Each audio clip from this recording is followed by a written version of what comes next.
நம்பிக்கை இல்லைன்னா இந்த உலகத்தில் நாம் நடமாடவே முடியாது. அவநம்பிக்கையோடு இருந்துக்கிட்டு இருந்தால் என்றைக்கும் அவஸ்தை தான். நாம் நம்புறது நடக்குதோ இல்லையோ அது வேறு விஷயம். ஆனால் எதையும் நம்பி தான் நாம் அடி வைக்க வேண்டியிருக்கு. வேறு ஒன்றும் வேணாம், ஒரு லாட்ரி சீட்டு வாங்குகிறோம், அது எங்கே நமக்கு விழப்போகுது அப்படிங்கிற அவநம்பிக்கையோடவா வாங்குகிறோம்? பரிசு நமக்கு தான் அப்படிங்கிற நம்பிக்கை உள்ளூர இருக்கிறதுனால தான் அதை வாங்குகிறோம். இருந்தாலும் முடிவு வேறு மாதிரி ஆகிடுது. அதுக்காக மனசு சோர்ந்து போகிறதில்ல, அடுத்த மாதமும் சீட்டு வாங்குகிறோம். இந்த நம்பிக்கை தான் மனித வாழ்க்கைக்கு ஆதாரம். ஒரு கடையில் போய் டீ சாப்பிட்றீங்க, அந்த டீ நல்ல டீ தானா, அதில் விஷம் கலந்துருக்குமா அப்படிங்கிற சந்தேகம் வந்துட்டுதுன்னு வச்சுங்க. அதுக்கப்புறம் அதை எப்படி நீங்கள் சாப்பிட முடியும்? நம்பி தான் சாப்பிட்ணும். ரயில் ஒழுங்காக போய் சேருங்கிற நம்பிக்கை இருக்கிறதுனால தான் அதில் ஏறி உட்காடுறோம். லெட்டர் ஒழுங்காக போய் சேருங்கிற நம்பிக்கை இருக்கிறதுனால தான் பெட்டியில் போடுறோம். சரி, நம்ம கதையெல்லாம் நம்மளோட இருக்கட்டும்.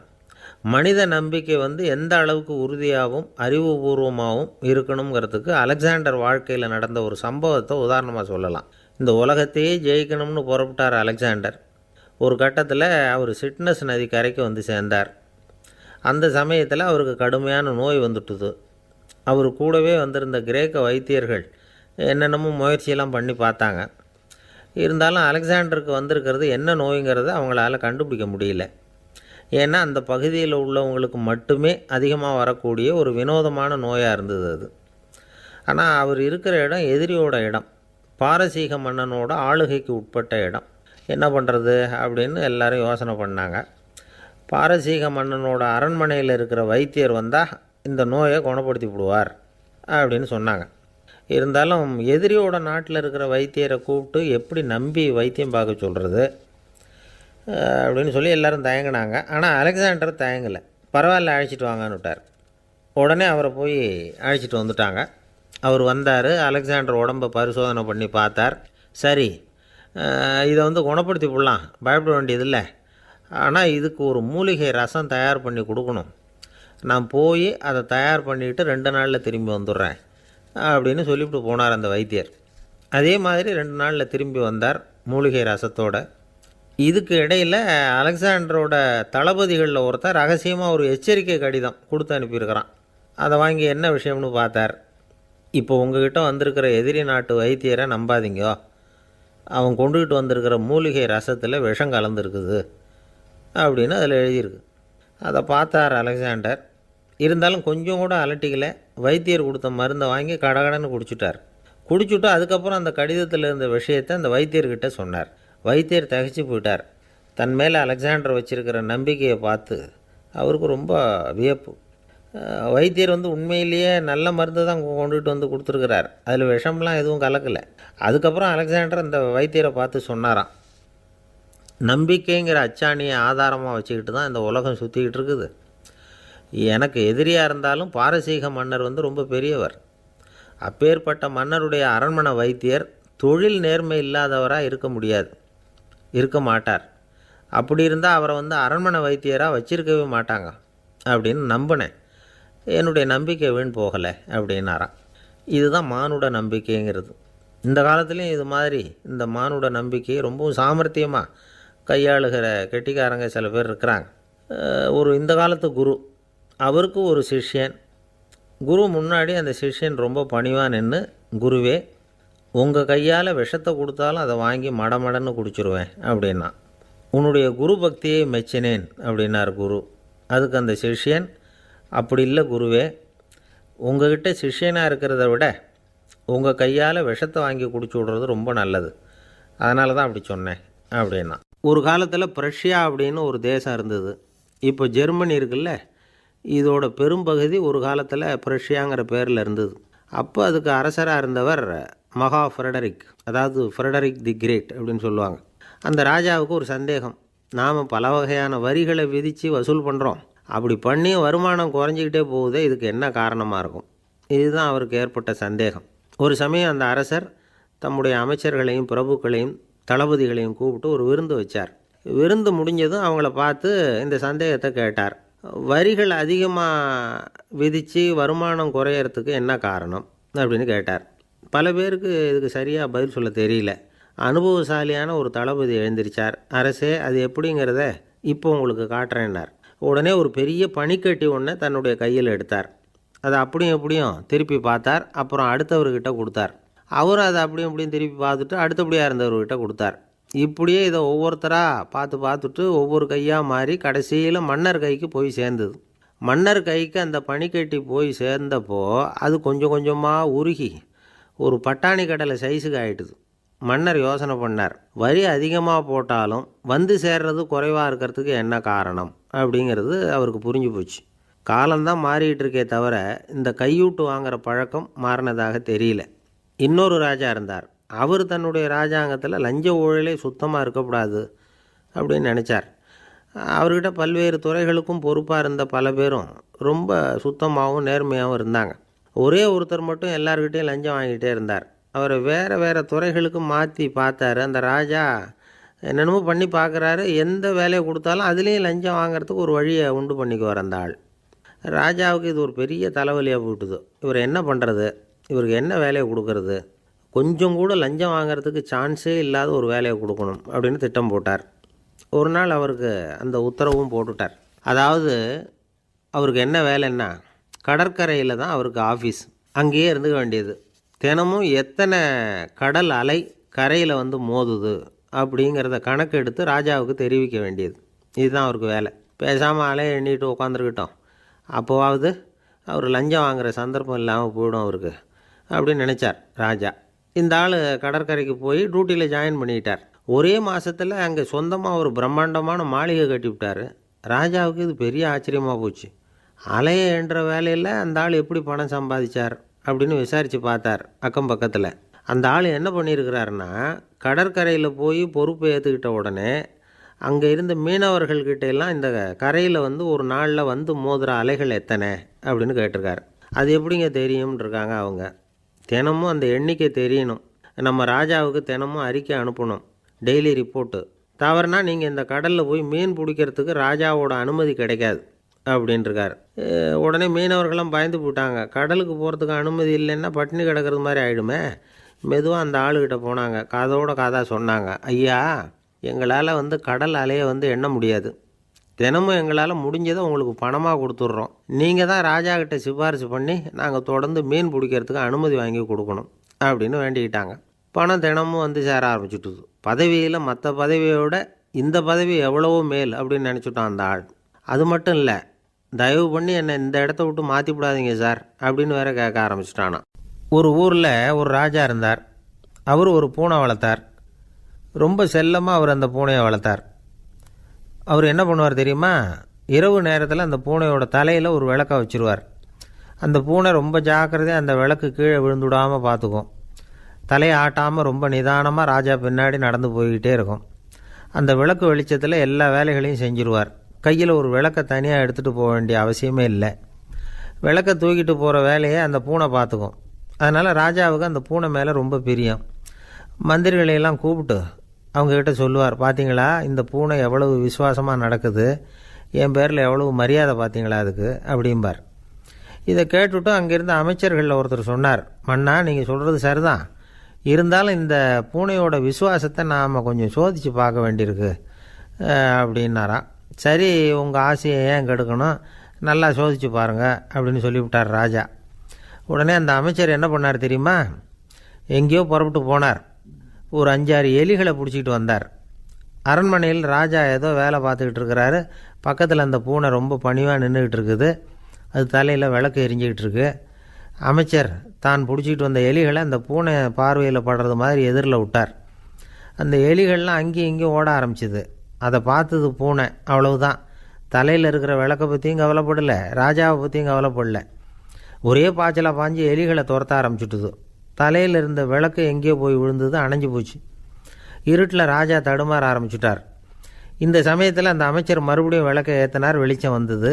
அதுக்கப்புறம் அந்த அமைச்சர் பேசினார், அரசே, பூனையோட விசுவாசத்தை பார்த்தீங்களா, எலி அது கண்ணில் படுற வரைக்கும் தான் விசுவாசமாக இருந்தது. அது மாதிரி எலியை பார்த்ததும் எல்லாத்தையும் விட்டுட்டு அதை துரத்த ஆரம்பிச்சுட்டு பார்த்தீங்களா. தான் வந்து அந்த பூனையை பற்றி நினச்சது தப்புங்கிறது அதுக்கப்புறம் தான் அந்த ராஜாவுக்கு புரிஞ்சுதான். சரி, இப்போ எதுக்கு இந்த கதையெல்லாம் அப்படிங்கிறீங்களா, இந்த பூனை மாதிரி தான் நம்ம மனசும். மனசை எவ்வளவு தான் பயிற்சி கொடுத்து பக்குவமாக வச்சுருந்தாலும் பார்க்குறதுக்கு பரமசாது மாதிரி தான் இருக்கும். பார்க்க வேண்டியதை பார்த்துட்டுதுன்னா பாஞ்சிரும். இந்த பூனை மாதிரி புலன் இன்ப பொருள்கள் கிட்டாத வரைக்கும் மனம் அடங்கி இருக்கிறது மாதிரி தான் தெரியும். கொஞ்சம் வாய்ப்பு கிடைச்சாலும் அது குதிக்க ஆரம்பிச்சிரும், தப்பு பண்ண ஆரம்பிச்சிரும். பெரிய பெரிய முனிவர்கள் வாழ்க்கையில் நடந்த வீழ்ச்சி இதை தான் நிரூபிக்குது.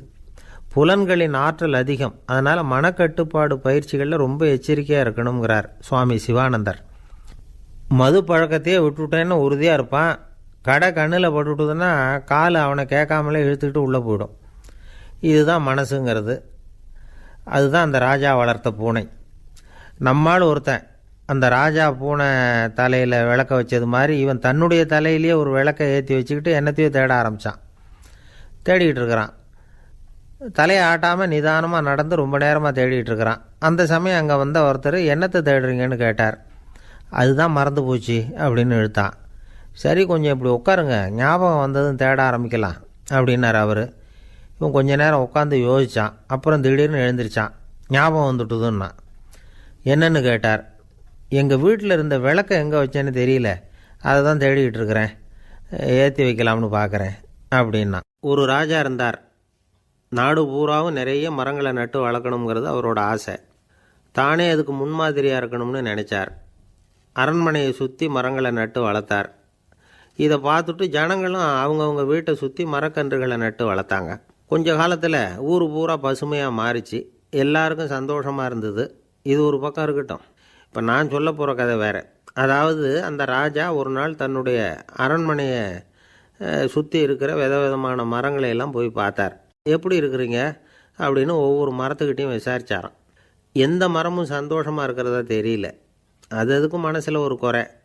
முதல்ல ஆலமரத்துக்கிட்ட போனார். அது சொல்லிச்சு, மண்ணா, நான் நல்லா பெருசாக வளர்ந்துருக்கிறேன், அடர்த்தியாக இருக்கிறேன், கிளையெல்லாம் 4 பக்கமும் நல்லா படர்ந்து தான் இருக்குது, இருந்தாலும் எந்த பிரயோஜனமும் இருக்கிறதா தெரியல எனக்கு. என்னுடைய பழம்லாம் ரொம்ப சின்னதாக இருக்குது, என் கண்ணுக்கு சரியாக புறப்பட மாட்டேங்குது. நான் இருக்கிற சைஸுக்கு என்னுடைய கிளையில் இருக்கிற பழம்லாம் எவ்வளோ பெருசாக இருக்கணும், அது இத்தினூண்டு இருக்கிறது எனக்கு பெரிய அவமானமாக இருக்குது. இப்படி இங்கே நின்றுக்கிட்டு இருக்கிறதே ரொம்ப கூச்சமாக இருக்குது. ஒரு நல்ல புயல் வந்ததுன்னா பேசாமல் சாஞ்சு விடலாமான்னு பார்க்குறேன் அப்படின்னு புலம்புது ஆலமரம். சரி இருக்கட்டும்னு நினச்சிக்கிட்டு ராஜா அடுத்தபடியாக ஒரு அத்தி மரத்துக்கிட்ட போனார். அதுவும் புலம்ப ஆரம்பிச்சுட்டுது. நான் கூட பெரிய மரம் தான், இல்லை இலையெல்லாம் அழகாக தான் இருக்குது, பழம் அழகாக இருக்குது, இருந்தாலும் உள்ள விஷயம் இல்லையே, அத்தி பழத்தை புட்டு பார்த்தா அத்தனையும் சொத்தை அப்படின்னு பழமொழியே உண்டாயிட்டுதே, இப்படி ஒரு கெட்ட பேரோடு நான் இருக்கணுமா அப்படின்னு புலம்புது அது. சரி இது இருக்கட்டும் அப்படின்னு சொல்லி அடுத்தபடியாக வேப்ப மரத்துக்கிட்ட போனார். அது தன்னுடைய வேதனையை வெளியிட்டது. எனக்கு எவ்வளவோ மருத்துவ குணங்கள்லாம் இருக்கிறதா சொல்லிக்கிறாங்க, இருந்தாலும் என்ன பிரயோஜனம், என்னுடைய பழத்தை மனிதர்கள் யாரும் விரும்பி சாப்பிட்றது இல்லையே அப்படின்னுது. ராஜா அடுத்தாப்புல இருந்த ஒரு பனை மரத்துக்கிட்ட போனார். நான் நல்லா உயரமாக தான் வளர்ந்துருக்கிறேன், மற்ற மரங்கள்லாம் என்னை அண்ணாந்து தான் பார்க்கணும், இருந்தாலும் என்கிட்ட நிழலுக்காக யாரும் ஒதுங்கிறது இல்லையே அப்படின்னுது. என்ன இது எல்லா மரமும் இப்படி திருப்தி இல்லாமல் இருந்துக்கிட்டு இருக்குதே அப்படின்னு நினச்சிக்கிட்டே ராஜா அடுத்தபடியாக அங்கே இருந்த ஒரு பைன் மரத்துக்கிட்ட போனார். அழகாக உயரமாக பசுமையாக தான் இருந்தது, ஆனால் பழமோ பூவோ கிடையாது. அதை நினச்சி அது வருத்தப்பட்டுக்கிட்டு இருக்குது. ஓக் மரம் அது ஒன்று நின்றுட்டு இருந்தது. அது என்ன சொல்லிச்சுன்னா, இலையுதிர் காலத்தில் என் மேலே இருக்கிற எல்லா இலைகளும் உதிர்ந்து போடுது, முடி கொட்டின மனிதர்கள் மாதிரி மொட்டையாக நான் நிற்க வேண்டியிருக்குது, என்ன வாழ்க்கை இது அப்படின்னு சொல்லி அழுத்துக்கிட்டது. சரி புளிய மரம் என்ன சொல்லுது பார்ப்போம்னு அதுக்கிட்ட போனால், என்னுடைய நிழலில் யாருமே தங்க மாட்டாங்க, உடம்புக்கு சூடுன்னு ஒதுங்கி போயிடுவாங்க, அடிமரத்தை பார்த்திங்கன்னா பட்டையெல்லாம் உறிஞ்சி பார்க்குறதுக்கே கேவலமாக இருப்பேன் அப்படின்னுது அது. முருங்கை மரம் என்ன சொல்லிச்சு தெரியுமா, என்னுடைய இலை காயெல்லாம் சாப்பிட்றவங்களுக்கு சத்து கொடுக்கறது வாசம்தான், ஆனால் என் உடம்புல சத்தே கிடையாது, கொஞ்சம் வேகமாக காற்று அடிச்சதுன்னா முறிஞ்சி விழுந்துடுறேன், என்ன வாழ்க்கை இது அப்படின்னு சொல்லி அது வருத்தப்பட்டது. ராஜா யோசனை பண்ணார். என்ன இது மரங்கள் பூமியின் வரங்கள்னு சொல்கிறோம், மழை பெய்யறதுக்கு அதுதான் காரணம், பூமி செழிப்பாக இருக்கிறதுக்கும் அதுதான் காரணம், வீடு கட்டுறதுக்கு மரம், நாற்காலி செய்ய உபயோகப்படுத்துறதுக்கும் அதுதான் உபயோகப்படுது, மனுஷனுக்கு வேண்டிய ஆகாரங்களையும் கொடுக்குது, இப்படிலாம் இருந்தும் எல்லா மரமும் நிம்மதி இல்லாமல் இருந்துக்கிட்டு இருக்குதே அப்படின்னு நினச்சார். அப்போது அங்கே இருந்த ஒரு மகிழ மரம் அவர் கண்ணில் பட்டுது. அந்த மரம் மட்டும் கொஞ்சம் நிம்மதியாக மகிழ்ச்சியாக இருக்கிறது மாதிரி தெரிஞ்சுது. உடனே ராஜா அதுக்கிட்ட போனார். உனக்கு மனசில் எதுவும் குறை இல்லையான்னு கேட்டார். இல்லை, நான் சந்தோஷமாக தான் இருக்கேன்னு அந்த மகிழ மரம். அப்படியான்னு ஆச்சரியமாக கேட்டார் ராஜா. ஆமாம் மன்னா, இந்த இடத்துல நீங்கள் ஒரு முருங்கை மரத்தையோ வேப்ப மரத்தையோ கூட நட்டிருக்கலாம். ஆனால் இந்த இடத்துல நடுறதுக்கு என்ன தேர்ந்தெடுத்துருக்குறீங்க, அதுவே எனக்கு பெருமை, அதுவே எனக்கு திருப்தி அப்படின்னு தான் மகிழ மரம். மகிழ மரம் சாதாரணமாக தான் இருக்கும். இளம் மஞ்சள் நிறத்தில் பூக்கள், அது காய்ந்தும் மனம் வீசும். மகிழ மரம் மாதிரி மன திருப்தியோடு வாழறதுக்கு நாம் கற்றுக்கணுமா. நாம் இந்த உலகத்தில் ஒரு நாயாவோ நரியாவோ கூட பிறந்திருக்கலாம், மனுஷனாக பிறந்திருக்கிறோம், அதுவே பெருமை தானே. இந்த நிறைவு தான் மகிழ்ச்சியின் ரகசியம். ஒரு பையன் அப்பா கிட்ட போய், அப்பா நீங்கள் இந்த உலகத்தில் ஒரு மனுஷனாக பிறந்தது என்னோட அதிர்ஷ்டம் நானா. ஏண்டா அப்படி சொல்கிறேன்னு இருக்கார் அப்பா. நீங்கள் ஒரு கரடியாக பிறந்திருந்தா இந்நேரம் நானும் ஒரு கரடி குட்டியாக தானே இருந்திருப்பேன் அப்படின்னு நானா பையன். ஒரு பெரியவர் உட்காந்துருக்கிறார். அவரை சுற்றி அவருடைய தோழர்கள் உட்காந்துருக்கிறாங்க. ஏதோ ஒரு முக்கியமான செய்தியை அவர் அவங்களுக்கு சொல்லிக்கிட்டு இருக்கிறார். அவங்களும் ஆர்வமாக கேட்டுக்கிட்டு இருக்கிறாங்க. இந்த சமயத்தில் யாரோ ஒரு ஆள் வேகமாக அங்கே வர்றார். வர்ற வேகத்திலேயே எனக்கு ஏதாவது உதவி செய்யுங்க அப்படின்னு கேட்டுக்கிட்டே வர்றார். கேட்குறது உதவி, ஆனால் குரல் மிரட்டுறது மாதிரி இருக்குது, அதட்டி கேட்குறது மாதிரி இருக்குது. இதை கேட்டதும் அந்த பெரியவர் ஆத்திரப்படலை, ஆனால் அவரை சுற்றி இருந்தவங்க ஆத்திரப்பட்டாங்க. இதை பெரியவர் கவனித்தார். கொஞ்சம் அமைதியாக இருங்கன்னார். வந்தவரை கூப்பிட்டார். அவருக்கு சில பொருள்களை கொடுத்தார். என்னங்க இப்போ உங்களுக்கு மகிழ்ச்சி தானே அப்படின்னார். ஆ அப்படின்னு அலட்சியமாக அவர் சொல்கிறார். நான் உங்களை நல்ல முறையில் நடத்தினேன்னா அப்படின்னு கேட்குறாரு அவர் மறுபடியும். அதெல்லாம் ஒன்றும் இல்லை அப்படின்னு சொல்லி அவர் சொல்லிகிட்டு இருக்கிறாரு. குரலில் கடுமை குறையில. சுற்றி இருந்தவங்களால் இதை பொறுத்துக்க முடியல. கோபத்தோடு அவரை நோக்கி நெருங்க ஆரம்பித்தாங்க. பெரியவர் அவங்களையெல்லாம் தடுத்து நிறுத்தினார். வந்தவரை வாங்க என்னோட அப்படின்னு சொல்லி அழைச்சிட்டு போனார். வீட்டுக்கு போனார். அங்கே போனதும் இன்னும் சில பொருள்களை எடுத்து அவர்கிட்ட கொடுத்தார். இப்போ திருப்தி தானே, நான் உங்ககிட்ட நல்ல முறையில் நடந்துக்கிட்டேனா அப்படின்னார். அவர் முகம் இப்போ தான் கொஞ்சம் மலர்ந்தது. ரொம்ப நன்றி, இறைவன் உங்கள் குடும்பத்துக்கு எல்லா நன்மைகளையும் செய்வான் அப்படின்னு சொன்னார். இதே வார்த்தைகளை என்னுடைய தோழர்கள்கிட்டே சொல்லிட்டீங்கன்னா அவங்க கோபம் தணிஞ்சிரும், வர முடியுமான்னார். கண்டிப்பாக வர்றேன் அப்படின்னாரு. மறுநாள் காலையில் அந்த இடத்துக்கு வந்தார். அதே மாதிரி சொல்லிவிட்டு அவர் போயிட்டார். தோழர்கள்லாம் ரொம்ப வியப்போடு பெரியவரை பார்த்தாங்க. அந்த பெரியவர் தான் நபிகள் நாயகம். அவர் சொன்னார், ஒருத்தன் ரொம்ப ஆசையாக ஒரு ஒட்டகத்தை வளர்த்துக்கிட்டு வந்தான். ஒரு நாள் அந்த ஒட்டகம் கயத்தை அறுத்துக்கிட்டு ஓடி போயிட்டுது. அக்கம் பக்கத்தில் இருக்கிறவங்கெல்லாம் அந்த ஒட்டகத்தை பிடிக்கிறதுக்கு முயற்சி பண்ணாங்க. அதை துரத்திக்கிட்டு ஓடினாங்க. ஒட்டகம் தாறுமாறாக ஓட ஆரம்பிச்சிது. இந்த சமயத்தில் ஒட்டகத்தை வளர்த்தவன் அங்கே ஓடி வந்தான். நீங்கள் அதை ஒன்றும் செய்ய வேணாம், விட்டுருங்க, அதோட சுபாவம் எனக்கு நல்லா தெரியும், அதை சுலபமாக என்னோடய வழிக்கு கொண்டுட்டு வந்துட முடியும், நான் பார்த்துக்கிறேன், விட்டுருங்கோ அப்படின்னா. எல்லோரும் விலகி போயிட்டாங்க. இவன் என்ன செஞ்சான் தெரியுமா?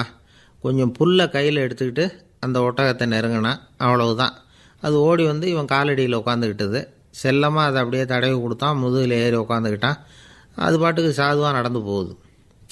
இந்த கதையை நபிகள் நாயகம் தம்முடைய தோழர்களுக்கு சொல்கிறார். ஒட்டகத்தை மட்டும் இல்லை, சில மனிதர்களையும் கூட சில விதத்தில் அணுகி தான் அவர்களை சீர்திருத்த வேண்டியிருக்குது அப்படிங்கிறத அவங்களுக்கு உணர்த்தினார். இது ஒரு அழகான உளவியல் அணுகுமுறை. சில குடும்ப தலைவர்கள் கூட இந்த ஒட்டகம் மாதிரி நடந்துக்கிறது உண்டு, அப்புறம் அடங்கி போகிறதும் உண்டு. ஒரு குடும்ப தலைவர் காலையில் எழுந்திரிச்சதுலேருந்து சத்தம் போட்டு கத்திக்கிட்டு இருப்பார். பக்கத்தில் இருந்தவங்கெல்லாம் ஓடி போய் சமாதானம் பண்ணி பார்த்தாங்க. அவர் ஓயறது மாதிரி தெரியல. கடைசியில் அவர் மனைவி வந்தாங்க.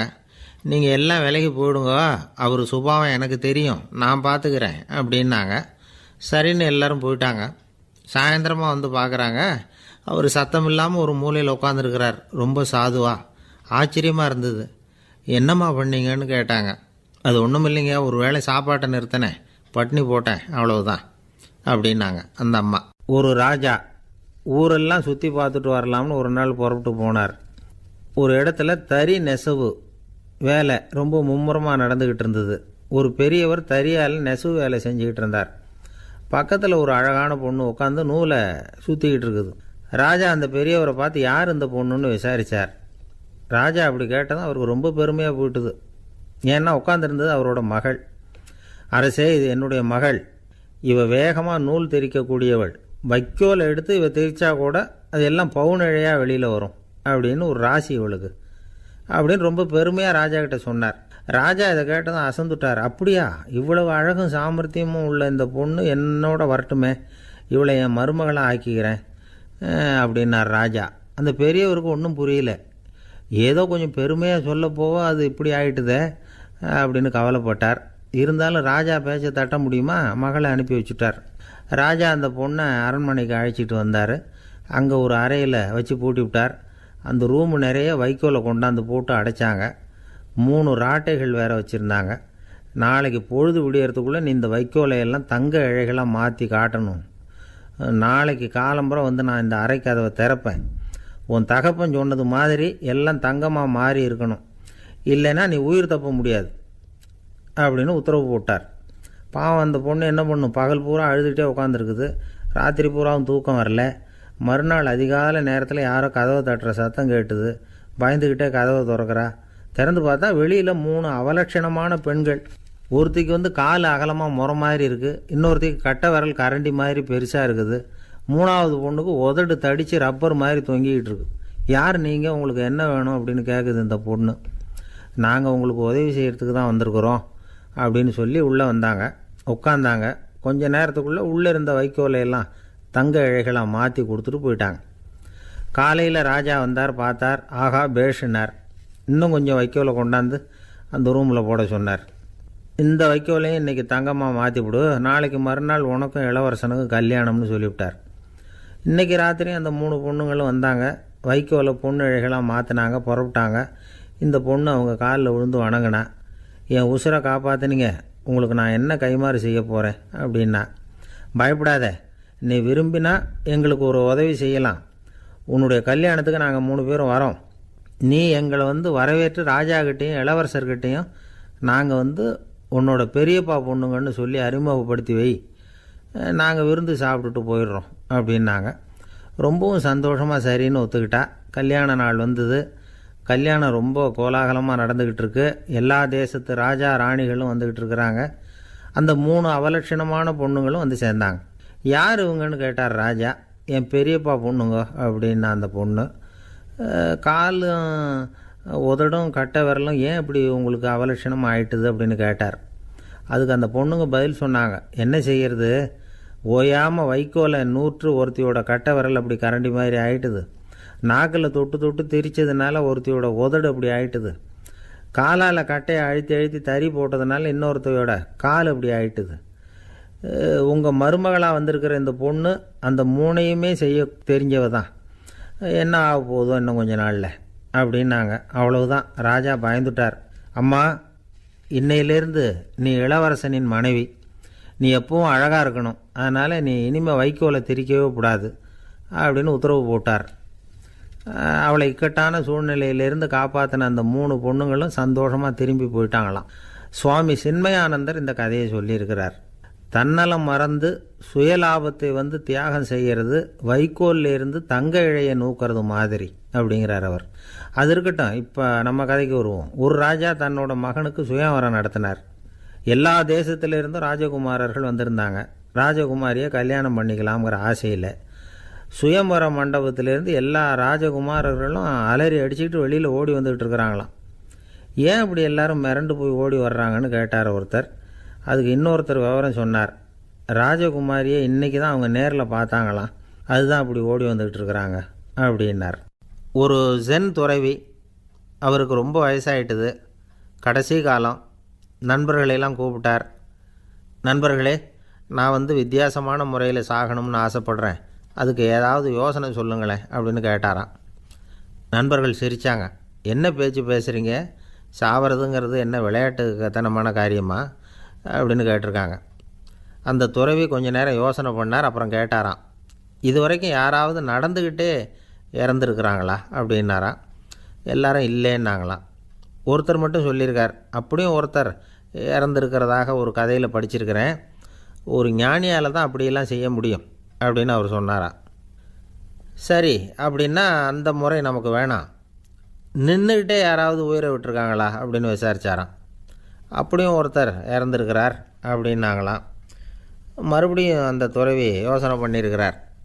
ஏதாவது வித்தியாசமான முறையில் நாம் வந்து போகணும் அப்படிங்கிறது அவருடைய விருப்பம். மனிதன் எப்படி வாழ்கிறானோ அப்படி இறப்பது தான் நல்லது. சரி, யாராவது தலைகீழாக வந்து யோகம் செய்யும் நிலையில் இறந்துருக்குறாங்களா அப்படின்னு விசாரித்தாராம். நண்பர்கள் சிரித்தாங்க. தலைகீழாக நின்னபடி இறந்ததாக நாங்கள் கேள்விப்பட்டதே இல்லை, அது முடியாத காரியம் அப்படின்ட்டுருக்காங்க. இப்போ அந்த துறவிக்கு திடீர்னு உற்சாகம் வந்துட்டுது. உடனே எழுந்திரிச்சார், தலைகீழாக நின்னார், அப்படியே உயிரை விட்டுட்டார். அவ்வளோதான். அந்த மடாலயத்தில் ஒரே குழப்பம். எப்படி அவரை கீழே இறக்கி படுக்க வைக்கிறது அப்படின்னு புரியல. இப்படி உயிர் விடுறதை பற்றி அவங்க இது வரைக்கும் கேள்விப்பட்டதும் இல்லை. உண்மையிலேயே வந்து இவர் வந்து இறந்து தான் போனாராங்கிறதும் தெரியல. சோதித்து பார்த்தாங்க. இதய துடிப்பு, நாடி துடிப்பு எல்லாம் நின்று போயிருந்தது. இவர் எப்பவும் இப்படி தான், என்ன பண்ணுறது இப்போது அப்படின்னு சொல்லி எல்லோரும் குழம்பிக்கிட்டு இருக்கிற சமயத்தில் ஒரு பெரிய ஒரு யோசனை சொன்னார். இந்த துறவியோட மூத்த சகோதரி பக்கத்து மடாலயத்தில் இருக்கிறாங்க, அவங்கள இங்கே அழைச்சிட்டு வந்தால் ஏதாவது வழி கிடைக்கும் அப்படின்னார். அந்த அம்மாவுக்கு 90 வயசு. அழைச்சிட்டு வந்தாங்க. ஒரு குச்சியை ஊன்றிக்கிட்டு அப்படியே மெதுவாக நடந்து வந்தாங்க. வந்து தம்பி, தலைகீழாக நின்று உயிர் விட்டு இறக்கிறத பார்த்தாங்க. தம்பின்னு கூப்பிட்டு பார்த்தாங்க, ஒன்றும் காணோம். உடனே என்ன பண்ணாங்க, தன்னுடைய கைத்தடியால் தம்பியோட உடலை ஒரு தட்டு தட்டினாங்க. ஏப்பா, சாகிறப்பவும் உன்னுடைய குறும்புத்தனத்தை விடலையா? இப்படியாடா சாகிறது, ஒழுங்காக செத்து தொலை அப்படின்னாங்களாம். அவ்வளவுதான். உடனே அந்த துறவி திரும்பி நேராக நின்னார். அக்கா, கோவப்படாத, நான் ஒழுங்காக சாகிறேன், எப்படி செத்தா என்ன, எல்லாம் எனக்கு ஒன்று தான் அப்படின்னு சொல்லிவிட்டு அப்படியே தரையில் படுத்து உயிரை விட்டாராம். அதுக்கப்புறம் அந்த அம்மா கோலை வந்து கையில் எடுத்துக்கிட்டு அப்படியே திரும்பி கூட பார்க்காம அவங்க பாட்டுக்கு போயிட்டாங்களாம். மரணத்தை ஒரு விளையாட்டாக ஆக்கிய அந்த துறவிக்கு வாழ்க்கையே ஒரு விளையாட்டாக தான் இருந்திருக்குது. எந்த நோக்கமும் இல்லாமல் செயல்படுறதுன்னா என்னங்கிறதும் அவருக்கு தெரிஞ்சிருக்குது. பயனை எதிர்பார்க்காமல் பணி செய்து வாழ்ந்து மறைந்த மகான் அவர். தம்முடைய தொழிலை வந்து விளையாட்டு போல் செய்ய தெரிஞ்சவருக்கு வாழ்க்கையே ஒரு விளையாட்டாக மாறிடும். எல்லாமே விளையாட்டாகி விடுகிற போது மரணமும் விளையாட்டாகிவிடும் அப்படிங்கிறது தான் அந்த தத்துவம். ஆனால் அதுக்கு முன்னாடி உங்களுக்குள்ளே இருக்கிற உண்மையான நடிகனை வந்து நீங்கள் அடையாளம் கண்டுபிடிக்கணும். நீங்கள் நடிக்க வேண்டியதே இல்லை, நீங்கள் ஏற்கனவே நடிச்சுக்கிட்டு தான் இருக்கிறீங்க. நீங்கள் இந்த உண்மையை தெரிஞ்சுக்கணும், அவ்வளவுதான். இதுதான் ஞானிகளுடைய கருத்து. நீங்கள் தெருவில் நடந்து போயிட்டுருக்கிறீங்க, எதிரில் வர்றவர் உங்களை பார்த்து எப்படி இருக்கிறீங்கன்னு கேட்குறார். நல்லா இருக்கிறேங்கிறீங்க.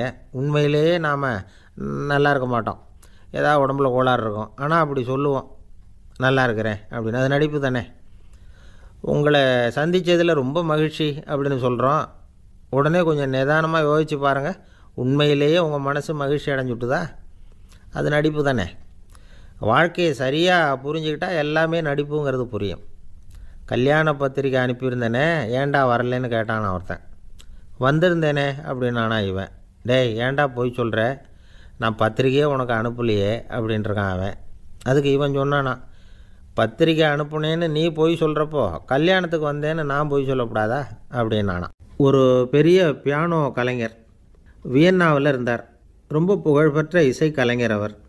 இங்கிலாந்து மகாராணி விக்டோரியா அவருடைய சங்கீதத்தை கேட்கணும்னு ஆசைப்பட்டாங்க. அவரை அரண்மனைக்கு கூப்பிட்டாங்களாம். பியானோ வாசிக்க சொல்லி கேட்டாங்களாம். இவரும் ரொம்ப பிரமாதமாக வாசித்து காட்டியிருக்கார். உடனே பாராட்டி பரிசுகள்லாம் கொடுத்து அனுப்புனாங்களாம். அந்த இசையை கேட்குறதுல அரசிக்கு ரொம்பவும் ஆர்வம் உண்டு. அதனால் அதுக்கப்புறமும் அந்த கலைஞர் அடிக்கடி அரண்மனைக்கு வர வேண்டிய அவசியம் ஏற்பட்டது. ஏன்னா அரசி கூப்பிட ஆரம்பித்தாங்க. இவர் போகணும், அங்கே இசை நிகழ்ச்சி நடத்தணும். இவர் அங்கே பாடி வாசிக்கிறது உண்டு. ஒரு தடவை வந்து மகாராணி அவரை பார்த்து, உங்கள் நாட்டு தேசிய கீதம் பாடுங்களேன் அப்படின்னு கேட்டாங்களாம். உடனே அவர் தன்னுடைய நாடான ஆஸ்திரியாவின் தேசிய கீதத்தை பாடியிருக்கிறார். அவர் பாட ஆரம்பித்த உடனே மகாராணி எழுந்திரிச்சு நின்னாங்களாம். அதுக்கு மரியாதை செலுத்துகிற நோக்கத்தோடு பாட்டு முடிகிற வரைக்கும் அப்படியே நின்றுக்கிட்டு இருந்தாங்களாம். இதுதான் அந்த அரசியினுடைய பெருந்தன்மை. அதாவது நாட்டுப்பற்றுங்கிறது அந்த அளவுக்கு அப்படி இருக்கணும். இப்படி ஒரு அரசியே நம்ம நாட்டு தேசிய கீதத்துக்கு எழுந்திரிச்சு நின்று மரியாதை செலுத்துகிறாங்க அப்படிங்கிறத புரிஞ்சிக்கும் பொழுது அந்த முதிய கலைஞரின் மகிழ்ச்சிக்கு அளவே இல்லையாம். அதுக்கப்புறம் அந்த பியானோ கலைஞர் ஒரு நாள் தன்னுடைய நண்பர் ஒருத்தர்கிட்ட பேசிக்கிட்டு இருந்தாராம். அப்போ சொன்னாராம், மகாராணியார் வந்து எனக்கு எவ்வளவோ பரிசுகள்லாம் கொடுத்துருக்குறாங்க. ஒரு தடவை எனக்கு வைரக்கல் பதித்த அணி ஒன்றை கூட பரிசாக கொடுத்தாங்க. ஆனால் அதை விட உயர்ந்த விலை மதிக்க முடியாத அணி என்ன தெரியுமா? நான் என்னுடைய நாட்டு தேசிய கீதத்தை நான் பாடுறப்போ அவங்க எழுந்திரிச்சு நின்று மரியாதை செலுத்தினாங்களே, அதுதான் எனக்கு கிடைச்ச மிகப்பெரிய பரிசு அப்படின்னாராம். எனக்கு தெரிஞ்ச சங்கீத வித்வான் ஒருத்தர் இருக்கார். சமீபத்தில் ஒரு நாள் அவரை பார்த்தேன். எப்படி போயிட்டுருக்கு உங்கள் தொழில் அப்படின்னு கேட்டேன். ரொம்பவும் வித்தியாசமாக போயிட்டுருக்குங்க அப்படின்னார். என்ன சொல்கிறீங்க அப்படின்னேன். முன்னாடியெல்லாம் நான் பாடினா எதிரில் இருக்கிறவங்க தான் எழுந்திரிச்சு போயிட்டு இருந்தாங்க. இப்போ எப்படின்னா நான் பாட ஆரம்பிச்சுட்டா உடனே பக்கவாத்தியக்காரனே எழுந்திரிச்சு போயிடுறான் அப்படின்னார் ரொம்ப வேதனையோட. அந்த ஆள் என்னை கண்ணா புண்ணான்னு திட்டிவிட்டான் சார். அதை நினச்சா எனக்கு ரொம்ப வருத்தமாக இருக்குது அப்படின்னு சொல்லி கவலைப்பட்டார் ஒருத்தர். இதில் கவலைப்படுறதுக்கு என்ன இருக்குது அப்படின்னார் ஒரு பெரியவர். அவர் ஒரு மகான். என்ன சார் இப்படி சொல்கிறீங்க, ஒருத்தர் நம்ம பார்த்து திட்டுனா வருத்தமாக இருக்காதா அப்படின்னார். அது எப்படி வருத்தமாக இருக்கும், திட்டுறதுங்கிறது என்ன, அது வெறும் சத்தம் தானே அப்படின்னார் அந்த பெரியவர். நம்ம ஆளுக்கு தலையை பிச்சுக்கலாம் போல் இருந்தது. இருக்காது அப்படின்னா நமக்கே அப்படி தானே தோணுது. அந்த பெரியவர் சொல்கிறது ரொம்ப பெரிய விஷயம். அதை நாம் புரிஞ்சிக்க முயற்சி பண்ணலாம்னா நடைமுறை வாழ்க்கைக்கு அது ஒத்து வர்றது மாதிரி தெரிய மாட்டேங்குது. இருந்தாலும் அந்த பெரியவர் அதுக்கு என்ன தான் விளக்கம் கொடுக்குறாருன்னு பார்ப்போமே. ஒரு ரயில் போயிட்டுருக்கு, அதில் ஒரு சாது போயிட்டுருக்கார். அந்த ரயில் அவர் ஹரித்வாரம் போயிட்டுருக்கார். அவர் ரயிலில் ஏகப்பட்ட கூட்டம். நம்ம ஊர் ரயில் கேட்கவா வேணும், டிக்கெட் வாங்கிட்டு கொஞ்சம் பேர், வாங்காத கொஞ்சம் பேர். அது என்னத்துக்கு அனாவசியமாக டிக்கெட் அப்படிங்கிற நினப்பில் பாதி பேர். இந்த கூட்டத்துக்கு மத்தியில் அந்த சாதுவும் போயிட்டுருக்கிறார். உட்கார்றதுக்காக இருந்த இடத்துல ஒரு ஆள் படுத்துருக்கிறான். கொஞ்சம் முரட்டு ஆசாமி. அவன் கால் பக்கத்தில் கொஞ்சோண்டு இடம் பாக்கி இருந்தது. அந்த இடத்துல இந்த சாது உட்காந்துருந்தார். மெதுவாக உட்காந்துக்கிட்டார் போய். ஆனால் அந்த ஆள் ராத்திரி பூரா இவரை காலால் உதச்சிக்கிட்டே இருக்கிறான். அது இவருக்கு ரொம்ப அவமானமாக பட்டுது. அதனால் துக்கம் ஏற்பட்டுது. இருந்தாலும் அதை ஒரு மாதிரியாக சகிச்சுக்கிட்டே இவர் வந்து சேர்ந்தார். பொழுது விடிஞ்சுது. அந்த சாது ஹரித்வார் வந்து சேர்ந்தார். அங்கே ஒரு பெரிய ஞானியை சந்தித்தார்.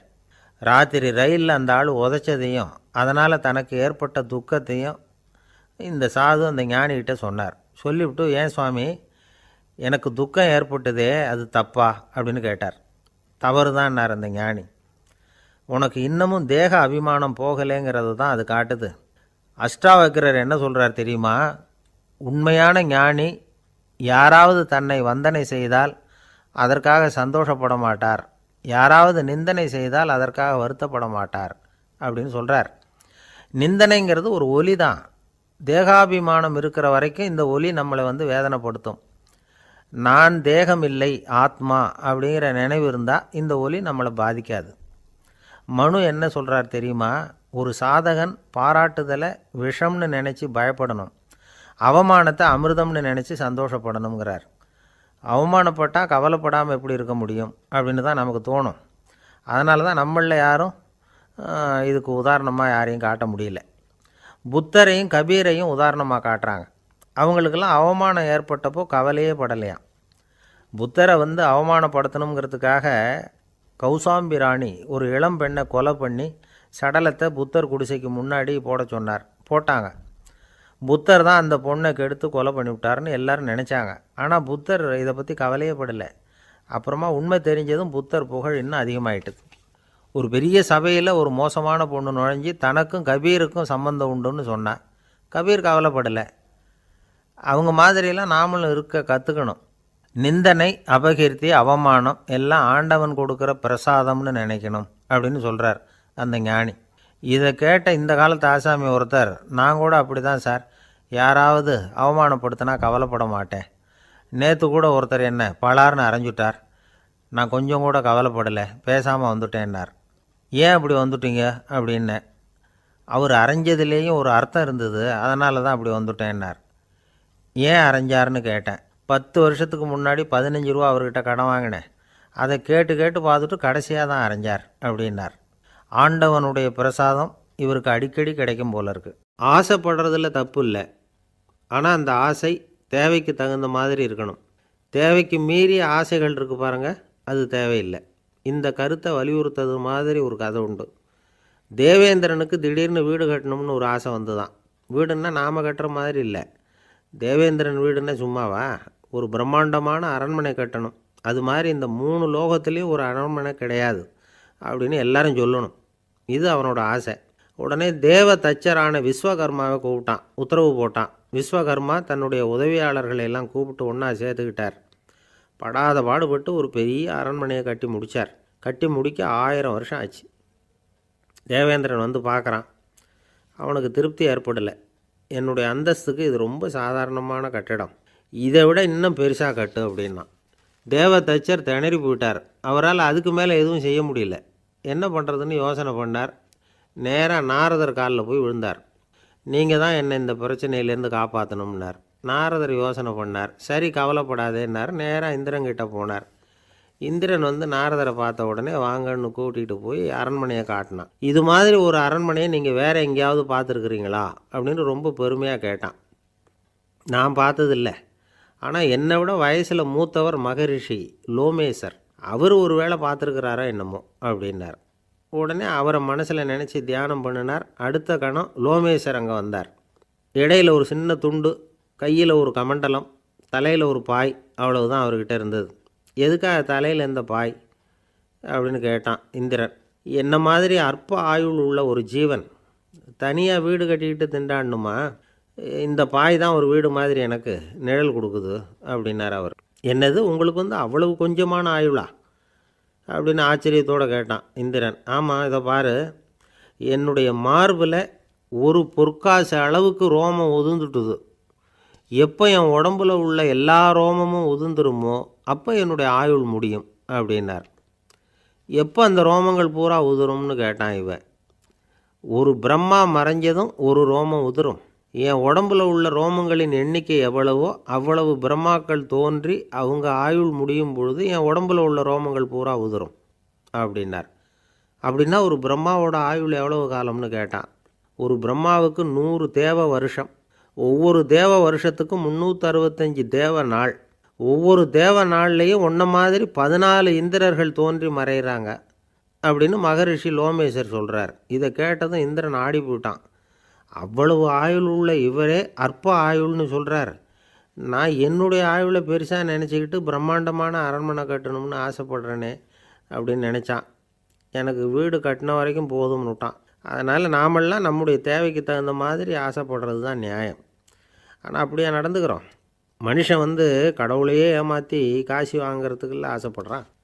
ஒருத்தன் கடவுளை நினச்சி தவம் இருந்தான். கடவுள் நேரில் வந்தார். தேவலோகத்தில் ரூபாய்க்கெல்லாம் என்ன மதிப்புன்னு கேட்டான். அங்கெல்லாம் ரூபாய்ங்கிறது உங்கள் பணத்தில் 1 கோடி ரூபாய்க்கு சமம். அதாவது தேவலோகத்தில் 1 ரூபான்னா இங்கே 1 கோடி ரூபா. அது மாதிரி எங்களுக்கு ஒரு நாளுங்கிறது உங்கள் கணக்கில் 1 கோடி வருஷத்துக்கு சமம் அப்படின்னார் கடவுள். அப்படின்னா எனக்கு நீங்கள் அதிகமாக எதுவும் தர வேணாம், உங்கள் கணக்குப்படி ஒரே 1 ரூபா கொடுங்க, அது போதும்னா இவன் ரொம்ப சாமர்த்தியமாக. கடவுள் யோசனை பண்ணார். அது ஒன்றும் கஷ்டம் இல்லை, 1 ரூபா தானே கேட்குற, கொடுத்துட்றேன். ஆனால் இப்போ வரும்பொழுது நான் எடுத்துக்கிட்டு வரல, எங்கள் கணக்குப்படியே 1 நாள் பொறுத்துக்க பணத்தோடு வந்துடுறேன் அப்படின்னு சொல்லிவிட்டு பறந்து போயிட்டார். பிரம்மத்தை அறிந்தவன் பிரம்மமாகிறான் அப்படின்னு ஒரு பெரியவர் பேசினார் ஒரு கோவிலில். தைத்திரிய உபனிஷத்து அப்படி சொல்லுதான். இதை கேட்கும் பொழுது நமக்கு ஒரு சந்தேகம் வரும். அது எப்படி? பிரம்மத்தை அறிந்தவன் பிரம்மம் ஆகிறான்னா, சிங்கத்தை அறிந்தவன் சிங்கம் ஆகிறானா, தோசையை அறிந்தவன் தோசை ஆகிறானா? இப்படிப்பட்ட சந்தேகம் நமக்கு வர்றதில் ஒன்றும் ஆச்சரியம் இல்லை. இது இயற்கை. இதுக்கும் அந்த பெரியவரே பதில் சொல்கிறார். சிங்கம் வேற, நாம் வேற. அதனால் சிங்கத்தை அறிந்தவன் சிங்கம் ஆக மாட்டான். ஆனால் பிரம்மம் வேற, நாம் வேற இல்லை. அதனால் பிரம்மத்தை அறிந்தவன் பிரம்மமாகிறான் அப்படிங்கிறது அவரோட விளக்கம். மனிதன் அவன்தான் தான் பிரம்மங்கிறது தெரியாதனால தான் அதை வேறு எங்கேயோ தேடிகிட்டு இருக்கிறான். கடைசியில் அது தான் தாங்கிறது புரிஞ்சுக்கிற பொழுது அவன் பிரம்மம் ஆகிடுறான். இதை விளக்கிறதுக்கு ஒரு உபநிஷத்து கதையே இருக்குது. நமக்கு தெரிஞ்ச கதை தான், ஆனால் அதை வேறு விதமான அர்த்தத்தில் விளையாட்டாக சொல்லிகிட்டு இருக்கிறோம். ஒரு சமயம் ஒரு 10 நண்பர்கள் ஒரு காட்டு வழியாக போய்கிட்டு இருக்கிறாங்க. குறுக்க ஒரு நதி, அதை கடந்து அடுத்த பக்கம் போகணும். எல்லோரும் ஒரு வழியாக கடந்து அடுத்த கரைக்கு போய் சேர்ந்துட்டாங்க. அங்கே போய் சேர்ந்ததுக்கப்புறம் எல்லோரும் பத்திரமா வந்து சேர்ந்துட்டோமா அப்படின்னு தெரிஞ்சுக்கிறதுக்காக எண்ணி பார்க்குறான் அந்த கூட்டத்து தலைவன். அவங்க மொத்தம் 10 பேர். ஆனால் அவன் எண்ணி பார்க்குறப்போ 9 தான் வருது. ஏன்னா அவன் தன்னை விட்டுவிட்டான். எதிரில் நிற்கிறவங்கள மட்டுமே எண்ணுறான். ஐயோ 10வது ஆள் எங்கேங்கிறான், பதறான். சரி நீ இரு, நான் எண்ணி பார்க்குறேன்னு சொல்லிவிட்டு இன்னொருத்தன் வந்து எண்ணுறான். அவனும் தன்னை விட்டுட்டு எண்ணுறான். 9 தான் வருது. எல்லோரும் கொய்யோ முறையோன்னு கத்த ஆரம்பிச்சிட்டாங்க. அந்த சமயத்தில் ஒரு பெரியவர் அந்த பக்கமாக வர்றார். என்ன விஷயம்னு விசாரிக்கிறார். 10வது ஆளை 6 அடிச்சுட்டு போட்டுது அப்படின்னு சொல்லி இவங்க அழறாங்க. சரி அழாதீங்க அப்படின்னு சொல்லி அந்த தலைவனை பார்த்து இப்படி வாங்குறார். வர்றான். இப்போ எனக்கு முன்னாடி ஒரு தரம் எண்ணு பார்க்கலாம்ங்கிறார். 1 2 3ன்னு ஆரம்பித்து 9ல் வந்து முடிக்கிறான். உடனே பெரியவர் நீ தான் அந்த 10வது ஆள் அப்படிங்கிறார். இது உண்மை. நாம் தான் நம்மளை வேறு எங்கேயோ தேடிகிட்டு இருக்கிறோம். நாம் எங்கேயோ தேடிகிட்டு இருக்கிறோமே, அந்த பிரம்மம் நாம் தான். இப்படி ஒரு பெரிய உண்மையை விளக்கிறதுக்காக தான் அப்படி ஒரு கதை சொல்லப்பட்டது. ஆனால் அதை வந்து நாம் வேறு விதமாக வேடிக்கையாக உபயோகப்படுத்திக்கிட்டு இருக்கிறோம். எப்படி தெரியுமா? ஒரு ஆற்றங்கரையில் ஒரு 10 பேர் முழிச்சுக்கிட்டே நின்றுக்கிட்டு இருந்தாங்களாம். அந்த பக்கமாக வந்த ஒருத்தன் ஏன் இப்படி முழிச்சுக்கிட்டு நிற்கிறீங்கன்னு கேட்டிருக்கிறான். எங்களுக்கு நீச்சல் தெரியாது, நாங்கள்லாம் அடுத்த கரைக்கு போய் சேரணும் அப்படின்னு நாங்களாம். சரி நான் கொண்டுட்டு போய் விட்றேன். எல்லாரும் அக்கறைக்கு போய் சேர்ந்த உடனே ஆளுக்கு ₹1 வீதமாக மொத்தம் ₹10 எனக்கு கொடுக்கணும் அப்படின்ட்டுருக்கான் இவன். சரின்னு ஒத்துக்கிட்டாங்க. இவன் ஒவ்வொருத்தராக கையை பிடிச்சி மெதுவாக ஆற்றுல இறக்கி அழைச்சிட்டு போயிட்டான். 9 பேரை கரை சேர்த்துட்டான். 10வது ஆள் பாதி ஆற்றுல போயிட்டுருக்கிறப்போ திடீர்னு வெள்ளம் வந்துட்டுது. புடி நழுவி போச்சு. கையை விட்டுட்டான். வெள்ளம் அடிச்சிட்டு போட்டுது. அழைச்சிட்டு வந்தவன் நீச்சல் அடித்து தடுமாறி கரைக்கு வந்து சேர்ந்துட்டான். கரையில் இருந்தவங்களுக்கு இந்த விஷயம் தெரியாது. இருந்தாலும் இவன் உடம்பு பூரா நனைஞ்சி கொஞ்சம் அதிகமாக மூச்சு வாங்க நின்றுக்கிட்டு இருந்தானா, ஏங்க ஏன் இப்படி மூச்சு வாங்குது, என்ன விஷயம் அப்படின்னு கேட்டாங்களாம். அதுக்கு இவன் கொஞ்சமாக அலட்டிக்காமல் சொன்னானா, வேறு ஒன்றும் இல்லை, நீங்கள் கொடுக்க வேண்டிய ₹10ல் ₹1 குறைஞ்சி போச்சு அவ்வளவுதான் அப்படின்னானா.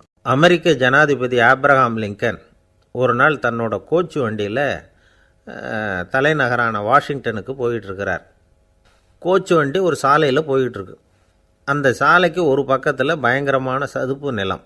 சதுப்பு நிலம்னா அது புதைகுழி, புதை மணலுங்கிறோம்ல, அது மாதிரி. அந்த சதுப்பு நிலத்தில் யாராவது மாட்டிக்கிட்டா அவ்வளோதான், ஆளை கொஞ்சம் கொஞ்சமாக உள்ளே அமுக்கிவிடும். தப்பிச்சு கரையிறது கஷ்டம். அப்படிப்பட்ட நிலம் அது. ஆப்ரஹாம் லிங்கன் ஏதோ ஒரு முக்கியமான அரசாங்க வேலையாக போயிட்டு திரும்பி வந்துக்கிட்டு இருக்கிறார். அதனால் அந்த சமயத்தில் அவர் விலை உசந்த ஆடைகளை அணிஞ்சிருக்கிறார். அப்படி அவர் அந்த கோச்சு வண்டியில் வந்துக்கிட்டு இருக்கிறாரு. அந்த சமயத்தில் ஒரு காட்சி அவர் கண்ணில் பட்டுட்டுது. என்ன தெரியுமா? ரோட்டுக்கு பக்கத்தில் இருந்த சதுப்பு நிலத்தில் ஒரு இளம் பன்றிக்குட்டி சிக்கிக்கிட்டு தவிச்சிக்கிட்டு இருக்குது. பரிதாபமாக கத்திக்கிட்டு இருக்குது. அதை பார்த்தார் லிங்கன். அவருக்கு என்ன மாதிரி ஆயிட்டுது. உடனே வண்டியை நிறுத்த சொன்னார். கீழே இறங்கினார். தன்னோட விலை உசந்த ஆடைகளை பற்றி லட்சியம் பண்ணவே இல்லை. தனக்கே ஆபத்து வரலாம்ங்கிறத பற்றியும் கவலைப்படலை. தான் ஒரு குடியரசுத் தலைவருங்கிறத பற்றியும் அவர் நினச்சி பார்க்கல.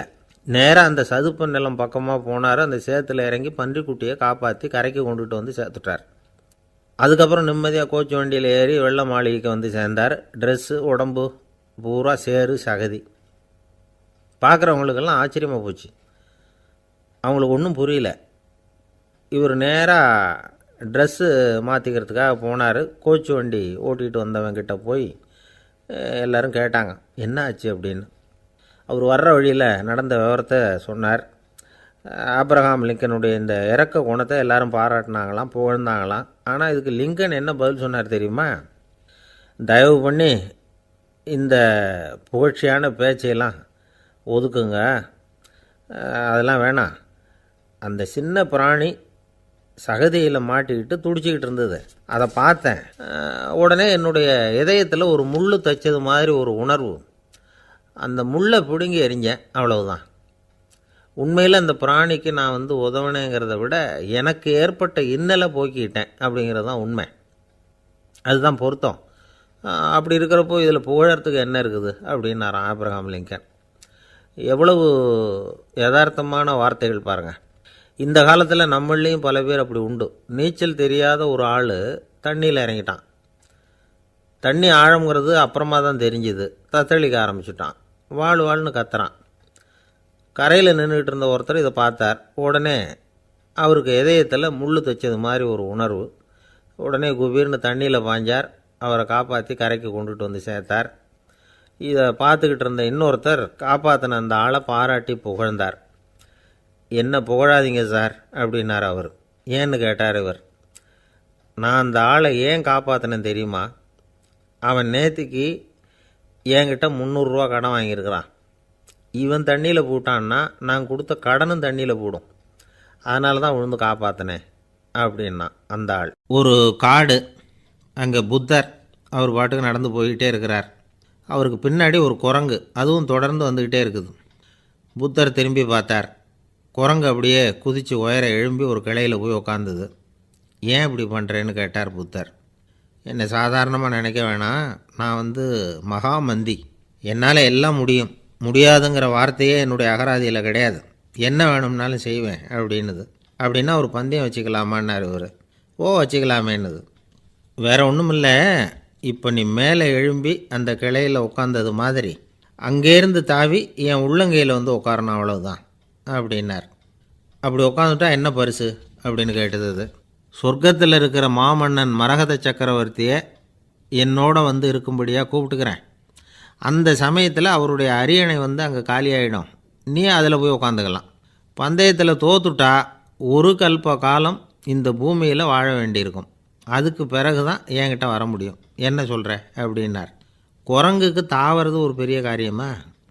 இது எனக்கு ரொம்ப சாதாரண விஷயம், என்ன இப்போவே தாவட்டுமா அப்படின்னுது. சரின்னு சொல்லி உள்ளங்கையை நீட்டினார். அவருடைய கை தாமரை இலை அளவுக்கு அப்படியே விரிஞ்சுது. குரங்கு சௌகரியமாக உட்கார்றதுக்காக. குரங்கு தாவறதுக்கு தயாராச்சு. அதுக்கு முன்னாடி ஒரு சின்ன யோசனை அதுக்கு. இந்த கிளையிலேருந்து அந்த கைக்கு தாவறது எனக்கு ரொம்ப அற்பமான ஒரு வேலை, இது ரொம்ப சாதாரணம், என்னுடைய கௌரவத்துக்கு இது சரியாக இருக்காது. அதனால் நான் என்ன பண்ண போகிறேன்னா, இங்கேருந்து கிளையிலேருந்து அப்படியே உயர எழும்ப போகிறேன். எழும்பி மேல் உலகம் போய் அங்கே ஒரு சுற்றிவிட்டு அதுக்கப்புறம் அங்கேருந்து நேராக இந்த கையில் உட்கார போகிறேன் அப்படின்னு நினச்சிது. என்ன யோசிக்கிற அப்படின்னார் புத்தர். ஒன்றும் இல்லை, இந்த பாயிரம் பார் அப்படின்னு சொல்லி தாவி உயர போயிட்டுது. கொஞ்ச நேரத்தில் வான உலகத்துக்கே போய் சேர்ந்துட்டுது. அங்கே போய் பார்த்தா அங்கே ஒரு 5 பளிங்கு தூண்கள் இளம் சிவப்பு நிறத்தில் நின்றுக்கிட்டு இருக்குது. குரங்கு நினச்சிக்கிட்டது, புத்தர்கிட்ட போய் இந்த பளிங்கு தூண்களை பார்த்தோம்னு சொன்னால் அப்படியே திகைச்சு போயிடுவார், இந்த தூணில் ஏதாவது அடையாளம் செஞ்சுட்டு போகணும் அப்படின்னு அந்த இடத்துல மிதந்துக்கிட்டே நினச்சிது. உடனே ஒரு தூணில் எழுதிச்சு. என்ன எழுதிச்சுன்னா, ஒரு மகா ஞானி இங்கே வந்துட்டு போகிறார் அப்படின்னு எழுதிச்சு. எழுதிவிட்டு அப்படியே கீழே தாவி புத்தரோட உள்ளங்கையில் உட்காந்துது. எப்படி பார்த்தீங்களா என்னுடைய வேலை? வான உலகத்துக்கே போய் அங்கே இருக்கிற 5 பளிங்கு தூண்களை பார்த்துட்டு அதில் நான் வந்த விவரத்தை எழுதி வச்சுட்டு அதுக்கப்புறம் இங்கே வந்திருக்கிறேன் அப்படின்னுது ரொம்ப பெருமையாக.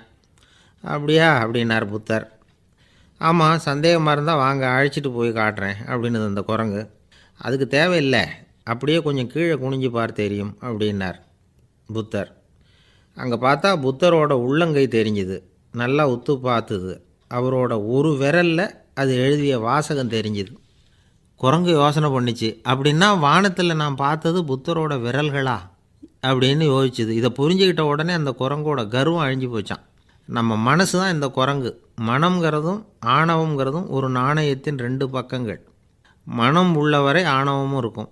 மனம் அழிஞ்சாதான் ஆணவம் அழியும். மனம் அழிய வேண்டும் அப்படின்னு பெரியவங்க சொல்கிறது இந்த அர்த்தத்தில் தான்.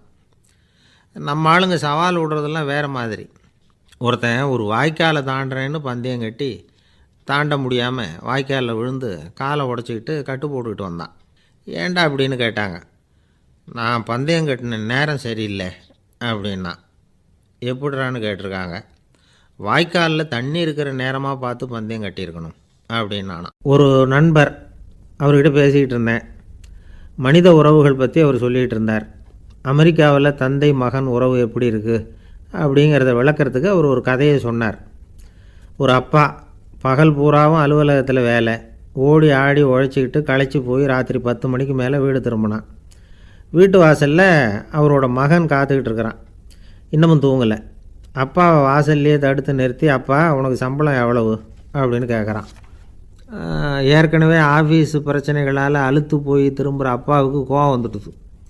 என்னடா இப்படிலாம் கேளுன்னு உங்கள் அம்மா உனக்கு சொல்லி கொடுத்தாளா அப்படின்னு சொல்லிவிட்டு உள்ளே போய் சட்டையை கட்டி மாட்டிவிட்டு குளிச்சுவிட்டு மறுபடியும் வெளியில் உடையை மாற்றுகிற சமயம் அப்போ மறுபடியும் மகன் உள்ளே நிற்கிறான் அவர் முன்னாடியே. அப்பா உனக்கு எவ்வளவு சம்பளங்கிறான் மறுபடியும். அப்பாவுக்கு எரிச்சல் அதிகமாகிட்டுது. மணிக்கு $20 போதுமா அப்படின்னார். அப்படின்னா எனக்கு ஒரு $10 தர முடியுமான்னா மகன். இதுக்கு தான் என் சம்பளம் எவ்வளவுன்னு கேட்டியா? 2ஆம் வகுப்பு படிக்கிற உனக்கு எதுக்குடா $10 அப்படின்னு கத்திவிட்டு தொலைக்காட்சி பெட்டியின் முன்னாடி போய் உட்காந்துக்கிட்டு ஏதோ நிகழ்ச்சியை பார்க்க ஆரம்பிச்சிட்டார். கொஞ்ச நேரம் கழித்து மறுபடியும் மகன் நிற்கிறான். அப்பா ப்ளீஸ் எனக்கு ஒரு $10 கொடுக்க முடியுமா? மகனுடைய கண்களில் கண்ணீர். என்னடா அவன் கண்ணீரை காட்டி காரியம் சாதிக்கலாம்னு பார்க்குறியா, ஒரு காசு கூட கொடுக்க மாட்டான் போ அப்படின்னு விரட்டி விட்டான். மகன் கண்ணீரை தொடச்சிக்கிட்டே கண்ணை தொடச்சிக்கிட்டு பேசாமல் போய் படுத்துக்கிட்டானான். கொஞ்ச நேரம் ஆச்சு. அப்பாவோட கோபம் கொஞ்சம் கொஞ்சமாக குறைஞ்சிது. பிள்ளைகிட்ட கோபமாக கத்துனது தப்பு தாங்கிறது புரிஞ்சுது அவனுக்கு. எழுந்திரிச்சு போனான், படுக்கை இறக்கி போனான். மகனை பார்த்தான். அவன் தலையணையை கட்டி பிடிச்சிக்கிட்டு அழுதுகிட்டு இருக்கிறான். அவனை மெல்ல நெருங்கி அவங்ககிட்ட எதமாக பேசுகிறதுக்கு ஆரம்பித்தானான். எதுக்குடா உனக்கு $10 பள்ளிக்கூடத்தில் கேட்டாங்களா அப்படின்னு கேட்டானான். மகன் சொல்லியிருக்கான், இல்லை டாடி, உனக்கு 1 மணி நேரம் சம்பளம் $20ன்னு சொன்னேன். நீ ஏற்கனவே எனக்கு கொடுத்த பாக்கெட் மணி $10 என்கிட்ட இருக்குது. இப்போ நீ இன்னொரு $10 கொடுத்தீங்கன்னா அதையும் சேர்த்து $20 ஆகிடும். அந்த $20 நான் உனக்கு கொடுத்துருவேன். அப்படி கொடுத்தா நீ என் கூட 1 மணி நேரம் செலவழிப்ப இல்லையா, அதுக்காக தான் $10 கேட்டேன் அப்படின்னு சொன்னானான். அந்த அப்பா கண்ணு கலங்கி போச்சான். ஆதரவோடு தன்னுடைய மகனை கட்டி பிடிச்சி அழ ஆரம்பிச்சிட்டாராம். இதுதான் நண்பர் சொன்ன கதை. அமெரிக்கா மட்டும் இல்லை, உலகம் பூராவும் இன்றைக்கி மனித உறவுகள் இப்படி தான் மாறிட்டுருக்கு. பெரியவர்கள் அறிவுரை என்ன தெரியுமா? உங்கள் குழந்தைகளிடமிருந்து குழந்தை பருவத்தை பிரித்து விடாதீர்கள் அப்படிங்கிறது தான். அதாவது இன்றைய குழந்தைகள் தங்கள் பிருந்தாவனத்தை இழந்து விடுகிறார்கள் அப்படிங்கிறது அவங்களுடைய கருத்து. இந்த நிலைக்கு நாம் காரணமாக இருந்துடக்கூடாது. குழந்தைகளோட விளையாடுவோம், குடும்பத்தோடு உறவாடுவோம் அப்படிங்கிறது தான் நம்முடைய நோக்கமாக இருக்கணும். இன்றைய உறவு முறைக்கு இன்னொரு உதாரணம் சொல்லுவாங்க. ஒருத்தர் வந்தாராம், அவர் பக்கத்தில் ஒரு சின்ன பையன். நாம் அவரை விசாரிக்கிறோம், யார் இந்த பையன் அப்படின்னா அவர் சொல்கிறார், இவன் எனக்கு தூரத்து உறவு அப்படின்னாராம். இந்த தூரத்து உறவுன்னா எப்படின்னு இருக்கான். இதுக்கு அவன் சொல்லியிருக்கிறான், இவன் எங்கள் அப்பாவுக்கு 8வது புள்ள அப்படின்னானான். ஒருத்தன் எப்படி நடந்துக்கிறாங்கிறத வச்சு தான் அந்த ஆள் எப்படிங்கிறத நாம் முடிவு பண்ணுறோம். ஆளுமைன்னு சொல்கிறோம்ல, அதுக்கு சூழ்நிலைகளை ஆளுகின்ற தன்மை அப்படின்னு விளக்கம் கொடுக்குறார் ஒரு உளவியல் நிபுணர். சரி, ஒரு மனிதனுடைய ஆளுமையை உருவாக்குகிற விஷயங்கள் என்னென்ன? பிறப்பு, வளர்க்கப்பட்ட விதம், படிப்பு, நண்பர்கள், சமுதாயம், இப்படி நிறைய உண்டு. ஆளுமையின் அடிப்படையில் சில மனநோய்கள் உண்டாகுது. அதெல்லாம் என்னென்னங்கிறத தெரிஞ்சு வச்சுக்கிட்டோம்னா நம்ம கூட இருக்கிறவங்கள அடையாளம் கண்டுபிடிக்கிறதுக்கு அது ரொம்ப உபயோகமாக இருக்கும். ஃப்ரெனாய்டு ஆளுமை அப்படின்னு ஒன்று. இந்த கோளாறு உள்ளவங்க எப்படி இருப்பாங்க தெரியுமா?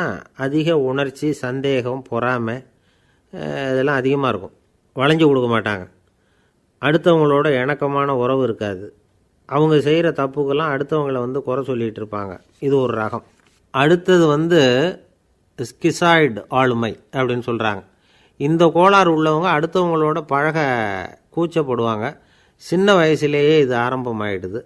பகல் கனவுலேயே சஞ்சரிப்பாங்க. அவங்களுடைய விரோதம், கோபம் இதை கூட வெளியில் காட்டிக்க முடியாமல் இருப்பாங்க. இவங்களுக்கு அகமுகம், பிரச்சனைகள்லேருந்து ஒதுங்கி எதுலேயும் ஈடுபாடு இல்லாதவங்களாக இருப்பாங்க. இப்படி ஒரு ரகம். அடுத்தது சைக்ளோதமிக் ஆளுமை அப்படின்னு சொல்கிறாங்க. அது என்னென்னா, உணர்ச்சிகளில் ஏற்றத்தாழ்வு அதிகமாக இருக்குமா. சில சமயம் பார்த்தா மகிழ்ச்சியாக இருப்பாங்க, சில சமயம் சோகமாக உட்காந்துருப்பாங்க. அவங்க மனநிலைக்கு தகுந்த மாதிரி சமூக நிகழ்ச்சிகளில் பங்கெடுத்துக்குவாங்க. இன்னொரு வகை என்னென்னா எண்ணப்பீடிகை ஆளுமை அப்படின்னு பேர் வச்சுருக்கிறாங்க. அதுக்கு இவங்களுக்கெல்லாம் கரெக்டாக இருக்கணும். எல்லாம் சட்டத்திட்டம், இதுலேயும் ஒரு ஒழுங்குமுறை, இப்படி எதிர்பார்க்குற மனோபாவம். இவங்க எதிர்பார்ப்புக்கும் வரன்முறைக்கும் மற்றவங்க கட்டுப்படணும்னு நினைப்பாங்க. இந்த நிலைமை நீடித்தா என்ன ஆகும் தெரியுமா? அலைக்கழிக்கிற எண்ணங்கள் திரும்ப திரும்ப ஒரே செயலை செய்ய தூண்டுற மனத்தளர்ச்சிக்கு ஆளாயிடுறாங்க. அடுத்தது ஹிஸ்டீரியா ஆளுமை. சின்ன விஷயத்தையெல்லாம் பெருசுப்படுத்தி நாடகமாக்குற நடிகர்கள் இவங்க.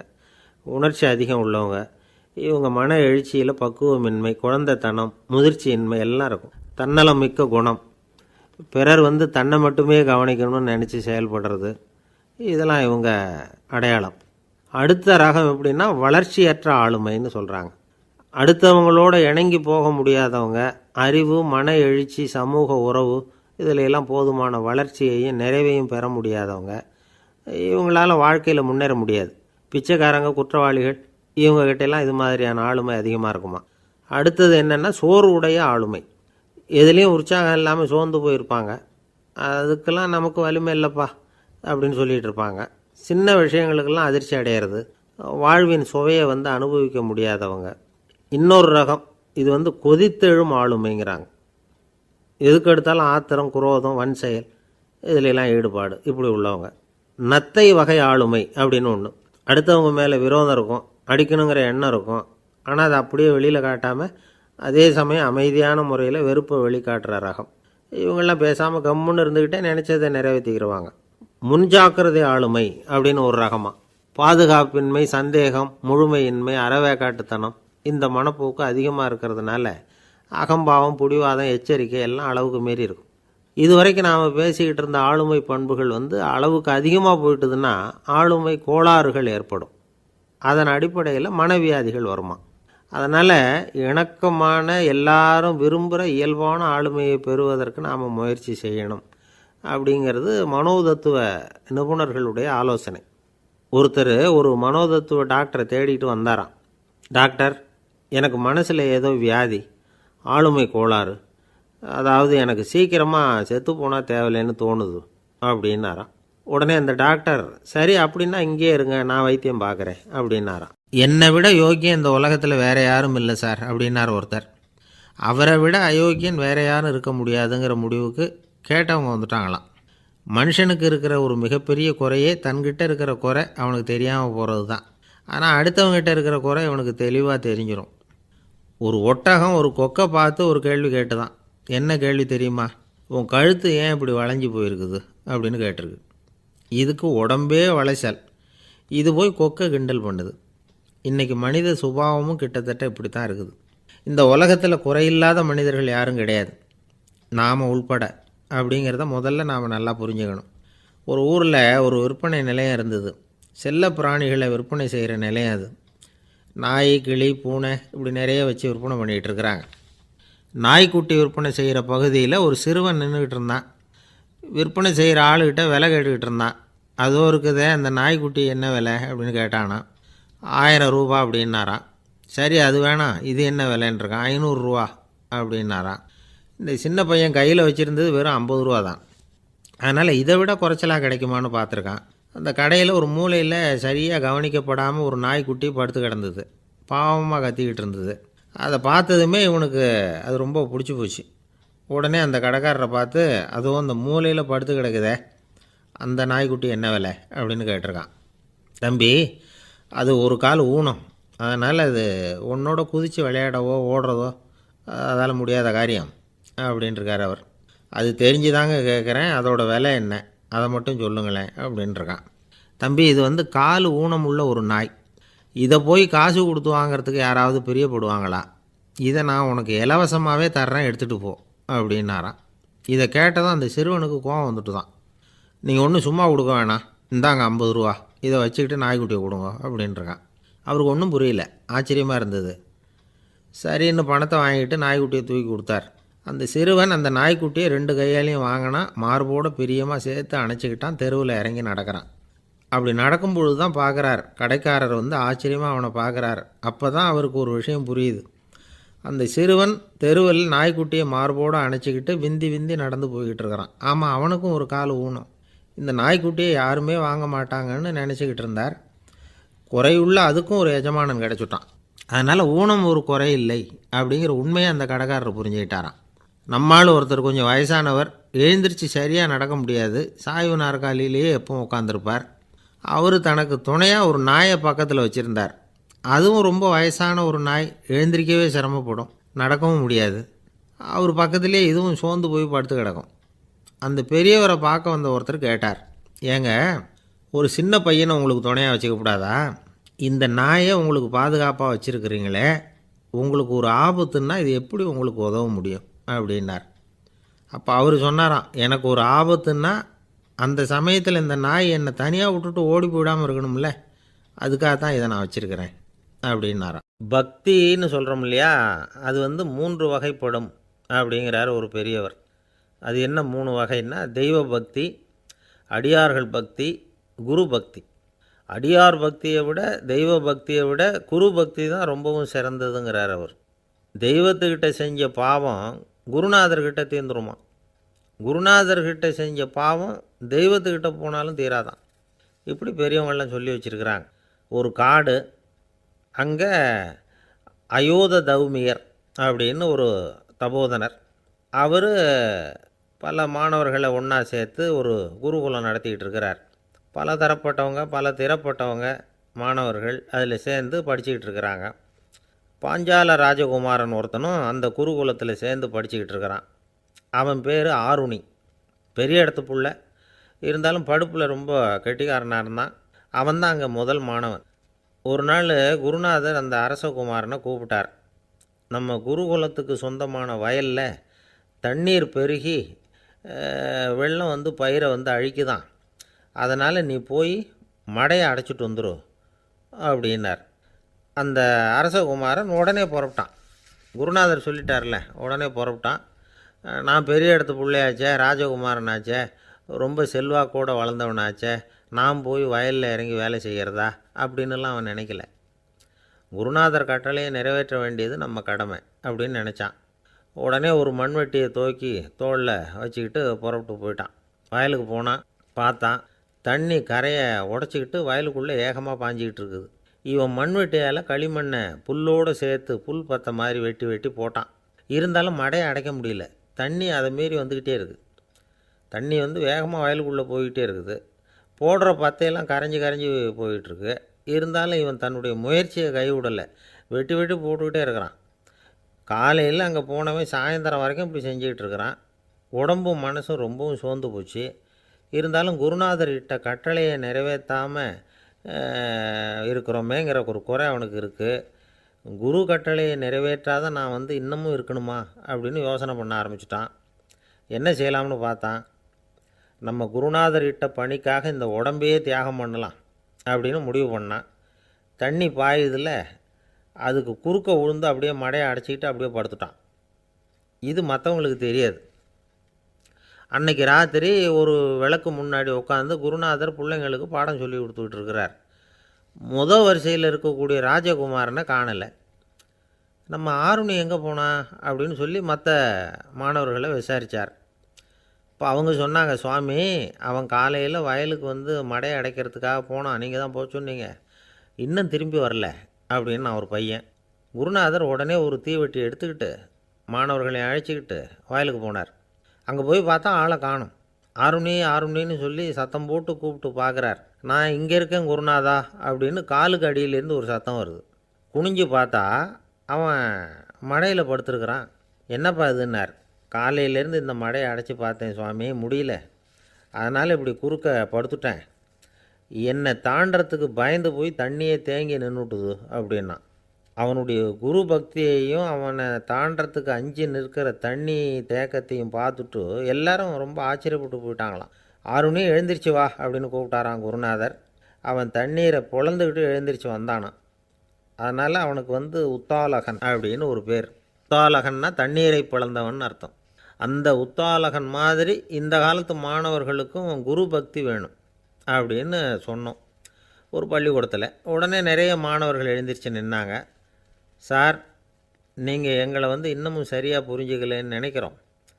அன்னைக்காவது ஒருத்தன் அப்படி இருந்தான், இன்றைக்கி ஏகப்பட்ட உத்தாலகர்கள் இருக்கிறோம்.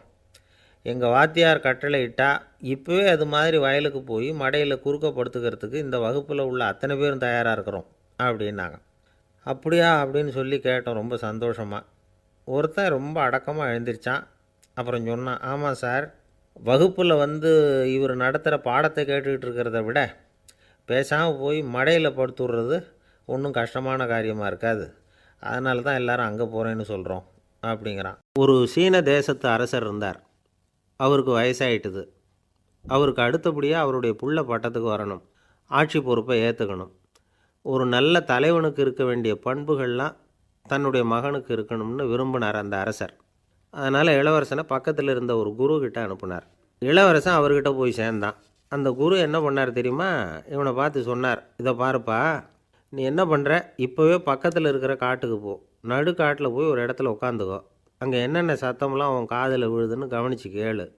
உன் காதில் விழுந்த ஓசைகள் என்னென்னங்கிறத என்கிட்ட வந்து சொல்லு, அதுதான் எனக்கு தெரியணும், உனக்கு வேலையும் அதுதான் அப்படின்னு சொல்லி அனுப்பி வச்சுட்டார்.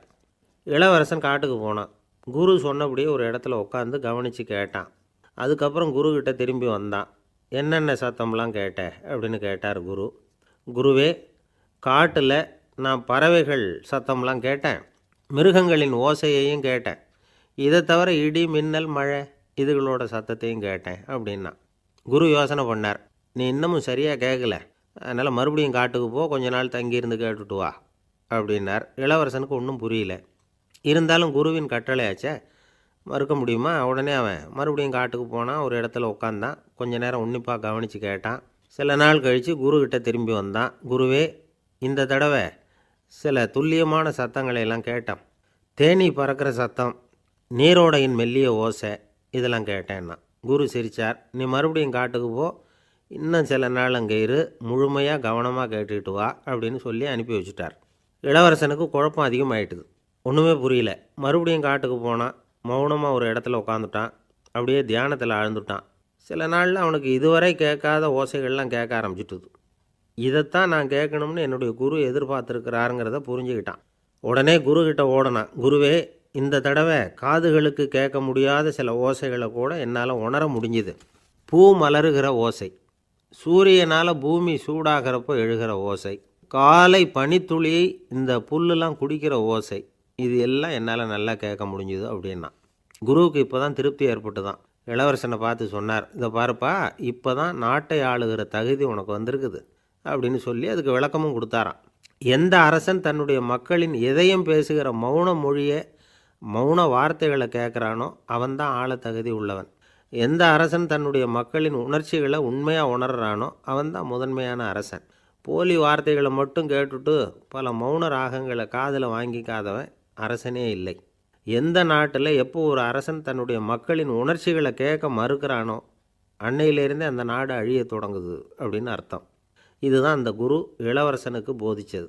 வாயால் பேசுகிறத மட்டும் கேட்டு ஏமாறக்கூடாது, உணர்ச்சிகளையும் கேட்குறதுல தான் மனப்பக்குவம் உண்டாகும். மக்கள் உணர்ச்சிகளை புரிந்து கொள்ளாத அரசர்கள் நீடிச்சிருக்க முடியாது. அது மாதிரி நாடுகளில் அடிக்கடி குழப்பம் தான் உண்டாகும். அப்படி இருந்தால் அடிக்கடி ஆட்சி மாறிக்கிட்டு இருக்கும். அப்படிப்பட்ட ஒரு தேசம், அங்கே ஒரு சிறைச்சாலையில் 3 கைதிகள் பேசிக்கிட்டு இருந்தாங்க. ஒருத்தன் சொன்னான், நான் இந்த நாட்டு ராஜாவை எதிர்த்து பேசிக்கிட்டு இருந்தேன், அதனால் என்னை பிடிச்சி கொண்டாந்து இங்கே போட்டுவிட்டாங்க அப்படின்னா ஒருத்தன். இன்னொருத்தன் சொன்னான், நான் இந்த நாட்டு ராஜாவை ஆதரித்து பேசிக்கிட்டு இருந்தேன், அதனால் என்னை பிடிச்சி கொண்டாந்து இங்கே தள்ளிவிட்டாங்க அப்படின்னா. அது சரி, நீ என்ன தப்பு பண்ண அப்படின்னு சொல்லி 3வது ஆளை பார்த்து இவங்க கேட்டாங்க. அதுக்கு அந்த ஆள் சொல்கிறான், நான் தான் இந்த நாட்டு ராஜா அப்படின்னானா.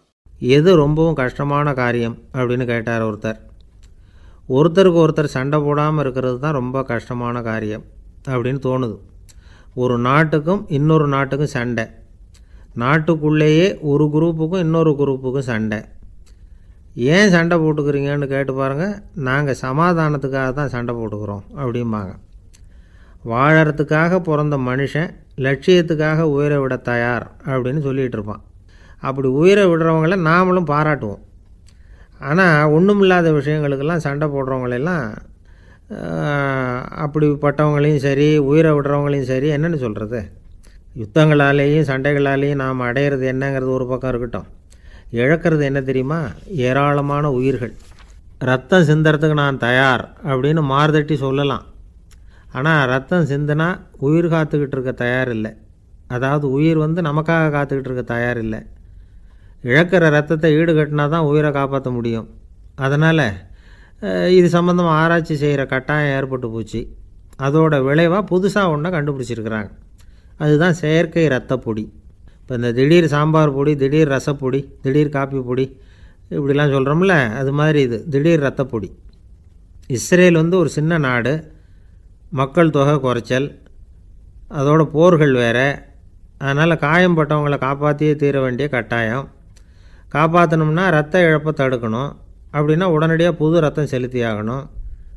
திடீர்னு ரத்தம் வேணும்னா எங்கே போகிறது? அதுவும் கிடைக்கிற ரத்தம் சேர்கிற குரூப்பாக இருக்கணும். ஒரு வேடிக்கை பார்த்தீங்களா, நான் வேறு குரூப்பு நீ வேறு குரூப்புன்னு இவன் சண்டை போடுறான். இதில் அடிபட்டவனுக்கு ரத்தம் கொடுக்க போனால் அதுலேயும் அது வேறு வேறு குரூப்பாக இருக்குது. அது ரத்தமும் வேறு வேறு குரூப்புன்னு சொல்லிகிட்டு இருக்குது. எந்த குரூப்பு ரத்தம் வேணும், அது உடனடியாக கிடைக்கலன்னா என்ன பண்ணுறது? இப்படிப்பட்ட கஷ்டம்லாம் நமக்கு வந்துடுது. இதுக்காக தான் விஞ்ஞானிகள் இந்த ரத்த பொடியை கண்டுபிடிச்சிருக்கிறாங்க. அதாவது ஒரு ஆள் அடிபட்டு போட்டான்னு வச்சுங்களேன், அவனுக்கு ரத்தம் கிடைக்கல, உடனே என்ன பண்ணலாம்? இந்த சுத்தப்படுத்தப்பட்ட தண்ணீரை கொஞ்சம் எடுத்துக்க வேண்டியது, அதில் இந்த ரத்த பொடியை கரைக்க வேண்டியது. இப்போ இந்த செயற்கை ரத்தம் தயாராகிட்டுது. இதை அந்த ஆள் உடம்புல ஏற்றி விட்டுற வேண்டியது. இயற்கையாக நம்ம உடம்பில் இருக்கிற ரத்தம் என்னென்ன வேலை செய்யுதோ அதே வேலையை இதுவும் செய்யும். அதாவது ஆக்சிஜனை உடம்புல எல்லா இடத்துக்கும் எடுத்துகிட்டு போகுது. அந்த வேலையை இந்த செயற்கை ரத்தமும் செஞ்சுருது. ஆனால் ஒரு விஷயம், இந்த செயற்கை ரத்தம் ஒரு அவசரத்துக்கு தான் உபயோகப்படுத்தலாம், ஒரு முதல் உதவி மாதிரி. அதை அப்படியே நிரந்தரமாக விட்டுற முடியாது. பின்னாடி தேவையான குரூப்பு உண்மையான ரத்தம் கிடைச்ச உடனே அதை செலுத்திக்கணும். உண்மையான ரத்தத்தை 20லேருந்து 40 நாள் வரைக்கும் தான் பாதுகாக்க முடியும். அதுவும் குளிர்பதன பெட்டியில். அதுக்குள்ளே உபயோகப்படுத்தலைன்னா அது வீணாக போயிடும். இந்த ரத்த பொடி அப்படி இல்லை, எவ்வளோ நாள் வேணும்னாலும் அப்படியே வச்சுருக்கலாம். குளிர்பதன பெட்டியும் தேவையில்லை. ஆனால் ஒன்று, இது தண்ணியில் கலந்து செயற்கை ரத்தமாக ஆக்கிவிட்டா அதோட வலு 72 மணி நேரம் தான், அதாவது 3 நாள். அதுக்குள்ளே அந்த ஆசாமியை எங்கேயாவது ஆஸ்பத்திரிக்கு தூக்கிட்டு போய் உண்மையான ரத்தத்தை கொடுத்துடணும். சண்டையில் அடிபடுறவங்க, சாலை விபத்தில் அடிபடுறவங்க, இவங்களுக்கெல்லாம் அவசரத்துக்கு கை கொடுத்து உதவுறது இந்த செயற்கை ரத்த பொடி. அதுக்கப்புறம் நாம் கொடுக்குற ரத்தம் தான் அவங்கள காப்பாற்றணும். இன்றைக்கி ரத்தத்தை தானமாக கொடுக்க தயாராக இருக்கிற நல்ல உள்ளங்கள் ஏராளம். எவ்வளவு ஆக்சிடெண்ட்டு, ஆப்ரேஷன், இதில் சம்மந்தப்பட்டவங்களை காப்பாற்றுறது நாம் தானமாக கொடுக்குற ரத்தம் தானே. ஒரு ஆக்சிடெண்ட்டு, ஒரு ஸ்கூட்டர் ஒரு ஆள் மேலே மோதி விட்டுது, பார்த்து வரக்கூடாதா அப்படின்னா அந்த ஆள், நீ தான் பார்த்து நடக்கணும், ஏன்னா 20 வருஷமாக நான் அந்த ஸ்கூட்டரை ஓட்டிகிட்டு இருக்கிறேன் அப்படின்னானா இவன்.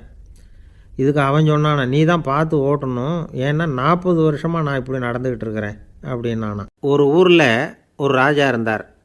அவர் அடிக்கடி காட்டுக்கு வேட்டையாட போவார். சில நண்பர்களையும் கூட அழைச்சிக்கிட்டு போவார். காட்டுக்கு போனதும் ஆளுக்கு ஒரு பக்கமாக போய் வேட்டையாடுவாங்க. சாயந்தரமாக திரும்பி வருவாங்க. மறுநாள் அரண்மனையில் உட்காந்து ஒவ்வொருத்தரும் அவங்க அனுபவங்களையெல்லாம் சொல்லிக்குவாங்க. அவங்கவுங்க வீரத்துக்கு தகுந்த மாதிரி பரிசை அந்த ராஜா கொடுப்பார். இது மாதிரி ஒரு தடவை எல்லோரும் வேட்டைக்கு போயிட்டு திரும்பி வந்ததும் உட்காந்து பேச ஆரம்பிச்சிருக்கிறாங்க. ஒருத்தன் சொன்னான், தன்னுடைய வீர தீர செயலை பற்றி அளக்க ஆரம்பிச்சிட்டான். ஏன்னா அதுக்கு பரிசு கிடைக்க போகுதில்ல, அதனால். அவன் என்ன சொன்னான் தெரியுமா? அரசே, நேற்றுக்கு காட்டில் என்னாச்சு தெரியுமா? எனக்கு நேராக ஒரு சிங்கம் வாயை திறந்துக்கிட்டு வந்துட்டுது. நான் பயப்படவே இல்லை. உடனே ஒரு கல்லை எடுத்து குறி பார்த்து வீசினேன். சிங்கத்து வாய்க்குள்ளே போய் அந்த கல் மாட்டிக்கிட்டுது. அவ்வளவுதான். அந்த சிங்கம் என்னை பார்த்துட்டு பயந்துட்டு ஒரே ஓட்டமாக திரும்பி ஓடி போயிட்டுது அப்படின்னா. ஆஹா பலே அப்படின்னு எல்லோரும் கை தட்டினாங்க. 2வது ஆள் ஒருத்தன் எழுந்திரிச்சான். அவன் சொல்ல ஆரம்பித்தான், அரசே, நான் போன வழியில் 2 பெரிய மலைப்பாம்பு கிடந்தது, என்னை முழுங்கிறதுக்கு வந்தது. நான் என்ன பண்ணேன் தெரியுமா? அந்த 2 பாம்போட வாலையும் ஒன்றா சேர்த்து முடிச்சு போட்டுட்டேன். அவ்வளவுதான். அது அங்கே இழுக்க இது இங்கே இழுக்க முடிச்சு நல்லா இறுகி போட்டுது அப்படின்றான். ஆஹா அற்புதம்னு சொல்லி எல்லாரும் கை தட்டினாங்களாம். அடுத்தபடியாக 3வது ஆள் ஒருத்தன் வந்தான். அவன் சொல்ல ஆரம்பித்தான், மன்னா, நான் போன பாதையில் குறுக்க ஒரு ஆறு, அதில் இறங்கி குளித்தேன். யாரோ காலை பிடிச்சி இழுக்கிறது மாதிரி இருந்தது. திரும்பி பார்த்தா ஒரு பெரிய முதலை. நான் உடனே அப்படியே ஒரு துள்ளல் துள்ளி அது முதுகில் போய் உக்காந்துக்கிட்டேன். அதை அப்படியே கரைக்கு நீந்த வச்சேன். கரைக்கு வந்து சேர்ந்ததும் அப்படியே ஒரே துள்ளி குதித்து கரைக்கு வந்துட்டேன் அப்படின்றான். அவன் தன்னுடைய வீரத்தை அப்படி சொல்லியிருக்கான். அடடா எப்பேற்பட்ட வீரம் அப்படின்னு எல்லாரும் கை தட்டினாங்களாம். 4வது ஆள் எழுந்திரிச்சான். மன்னா, நான் போன இடத்துல ஒரு கரடி என்னை துரத்த ஆரம்பிச்சுட்டுது. நான் ஒரு மலை உச்சிக்கு வந்துட்டேன். அதுக்கப்புறம் ஒரு அடி எடுத்து வச்சாலும் அதில் பாதாளத்தில் விழ வேண்டியது தான். அந்த நேரம் பார்த்து ஒரு பெரிய ராட்சச கழுகு அந்த பக்கமாக பறந்து வந்தது. நான் உடனே அப்படியே உயர எழும்பி அந்த கழுகோட காலை பிடிச்சிக்கிட்டேன். அப்படியே தொங்கிக்கிட்டே வந்தேன். ஒரு நல்ல இடம் வந்ததும் தொப்புன்னு கீழே குதித்து நடந்து வந்துட்டேன். நான் இதுக்கும் எல்லோரும் கை தட்டுறாங்க. கடைசியாக ஒரு ஆள் எழுந்திரிச்சான். அரசே, நான் போன வழியில் ஒரு பெரிய யானை குறுக்க வந்தது. பயங்கரமாக சத்தம் போட்டுக்கிட்டே வந்தது. நான் பயந்து ஓடலை. உடனே என்ன பண்ணேன் தெரியுமா? அந்த யானையோட வாலை பிடிச்சி தூக்கினேன். தலைக்கு மேலே தூக்கி கரன்னு சுற்றினேன். வேகமாக சுற்றி வீசி எறிஞ்சேன். அவ்வளவுதான். அதே ஸ்பீடில் அந்த யானை மேலே போக ஆரம்பிச்சுட்டுது. இன்னும் கூட அது போய்கிட்டே தான் இருக்குது, கீழே விழவே இல்லைன்னா. இதை கேட்டதும் ராஜாவுக்கு கோபம் வந்துட்டுது. என்ன முட்டாள்னு நினச்சிக்கிட்டு பேசுகிறியா? யானையை நீ வாலை பிடிச்சி தூக்குன, அதை நான் நம்பணுமா அப்படின்னார். உடனே இவன் பணிவாக பதில் சொன்னான். அரசே, ஒரு சிங்கத்து வாயில் கல் மாட்டிக்கிட்டதை நம்புறீங்க, மலைப்பாம்பு வாலை பிடிச்சி முடிச்சு போட்டதை நம்புறீங்க, முதல்ல முதுகில் சவாரி பண்ணதையும் நம்புறீங்க, கழுகு காலை பிடிச்சிக்கிட்டு பறக்கிறதையும் நம்புறீங்க. அப்படி நம்புறப்போ நான் சொன்னதை மட்டும் நம்பக்கூடாதா அப்படின்னு கேட்டானான். பொய் சொன்னவங்கெல்லாம் தலையை தொங்க போட்டுக்கிட்டாங்களாம். ராஜா அவங்கள பார்த்து சொன்னாராம், நீங்கள் எல்லாரும் என்னை முட்டாளாக்கியிருக்குறீங்க. கடைசியாக பேசின இவன் தான் எனக்கு உண்மை எது பொய் எதுங்கிறத புரிய வச்சிருக்கிறான். இவன் தான் உண்மையான தைரியசாலி அப்படின்னு சொல்லி அவனுக்கே பரிசையெல்லாம் கொடுத்து பாராட்டினாராம். இப்படி ஒரு கதை. உண்மையை நிலைநாட்டுகிறவன் தான் உண்மையான வீரன் அப்படிங்கிறத இதிலிருந்து நாம் புரிஞ்சுக்கணும். இந்த காலத்துல எல்லாம் பொய் சொன்னால் தான் பிழைக்க முடியுங்கிறது ஒரு சில பேரோட நம்பிக்கை. ஒரு அப்பாவுக்கு தன் மகனுக்கு பொய் சொல்ல தெரியலையேங்கிற கவலை. பொய் சொன்னால் தான் இந்த உலகத்தில் பிழைக்கலாம், ஆனால் இவனுக்கு அது தெரியலையே, அதனால் இவனை அழைச்சிட்டு போய் நடுக்கடலில் விட்டுட்டு வந்துடுவோம் அப்படின்னு அழைச்சிட்டு புறப்பட்டான். கடற்கரைக்கு போனான். மகனுக்கு சந்தேகம், எங்கேப்பா என்னை அழைச்சிட்டு போகிறேன்னு கேட்டிருக்கான். கடலில் மீன் பிடிக்க கற்றுக் கொடுக்க போகிறேன் உனக்கு அப்படின்னானா. நான் ஏற்கனவே மீன் பிடிச்சிட்டேனேன்னானா இவன் மகன். எங்கே அதுன்னு கேட்டிருக்கான். அப்பங்காரன். சுட்டு சாப்பிட்டுட்டேன்ருக்கான் புள்ள. அப்பங்காரன் பார்த்தான், சரி நம்ம புள்ள பொழைச்சிக்கோ அப்படின்னு சொல்லி திருப்பி அழைச்சிட்டு வந்துட்டானா. துருக்மேனியாவில் அஷ்காபாத் அப்படின்னு ஒரு நகரத்தில் ஒரு புவியியல் விஞ்ஞானி இருந்தார். அவர் ஒரு நாய்க்குட்டி வளர்த்தார். ஒரு நாள் முன்னிரவு நேரம் ஒரு மேஜைக்கு முன்னாடி உட்காந்து அந்த விஞ்ஞானி ஏதோ கணக்கு போட்டுக்கிட்டு இருக்கிறார். அவருக்கு ஒரு சின்ன பெண் குழந்தை, அது தொட்டிலில் தூங்கிட்டு இருக்குது. அந்த நாய்க்குட்டியும் ஒரு மூலையில் படுத்து அது பாட்டுக்கு தூங்கிட்டு இருந்தது. ஒரே அமைதி. அந்த நேரத்தில் திடீர்னு அந்த நாய்க்குட்டி துள்ளி எழுந்திரிச்சிது. நேராக குழந்தைகிட்ட ஓடிச்சு. அந்த குழந்தைய அது போட்டிருந்த ட்ரெஸ்ஸோடு சேர்த்து கவ்வி தூக்குச்சு. தூக்கிக்கிட்டு வாசல் பக்கம் ஓடிச்சு. நாய்க்குட்டி குழந்தைய கவ்வி தூக்க முடியுமாங்கிற சந்தேகம் உங்களுக்கு இல்லையா? நீங்கள் நம்ம ஊர் நாய்க்குட்டியவே பார்த்து பழக்கப்பட்டிருக்கீங்க, அதனால் நம்புறதுக்கு சிரமமாக இருக்கும். அந்த ஊர்லெலாம் அது ரொம்ப ஸ்ட்ராங்காக இருக்கும், ஒரு ஏதோ கண்ணுக்குட்டி மாதிரி இருக்கும்.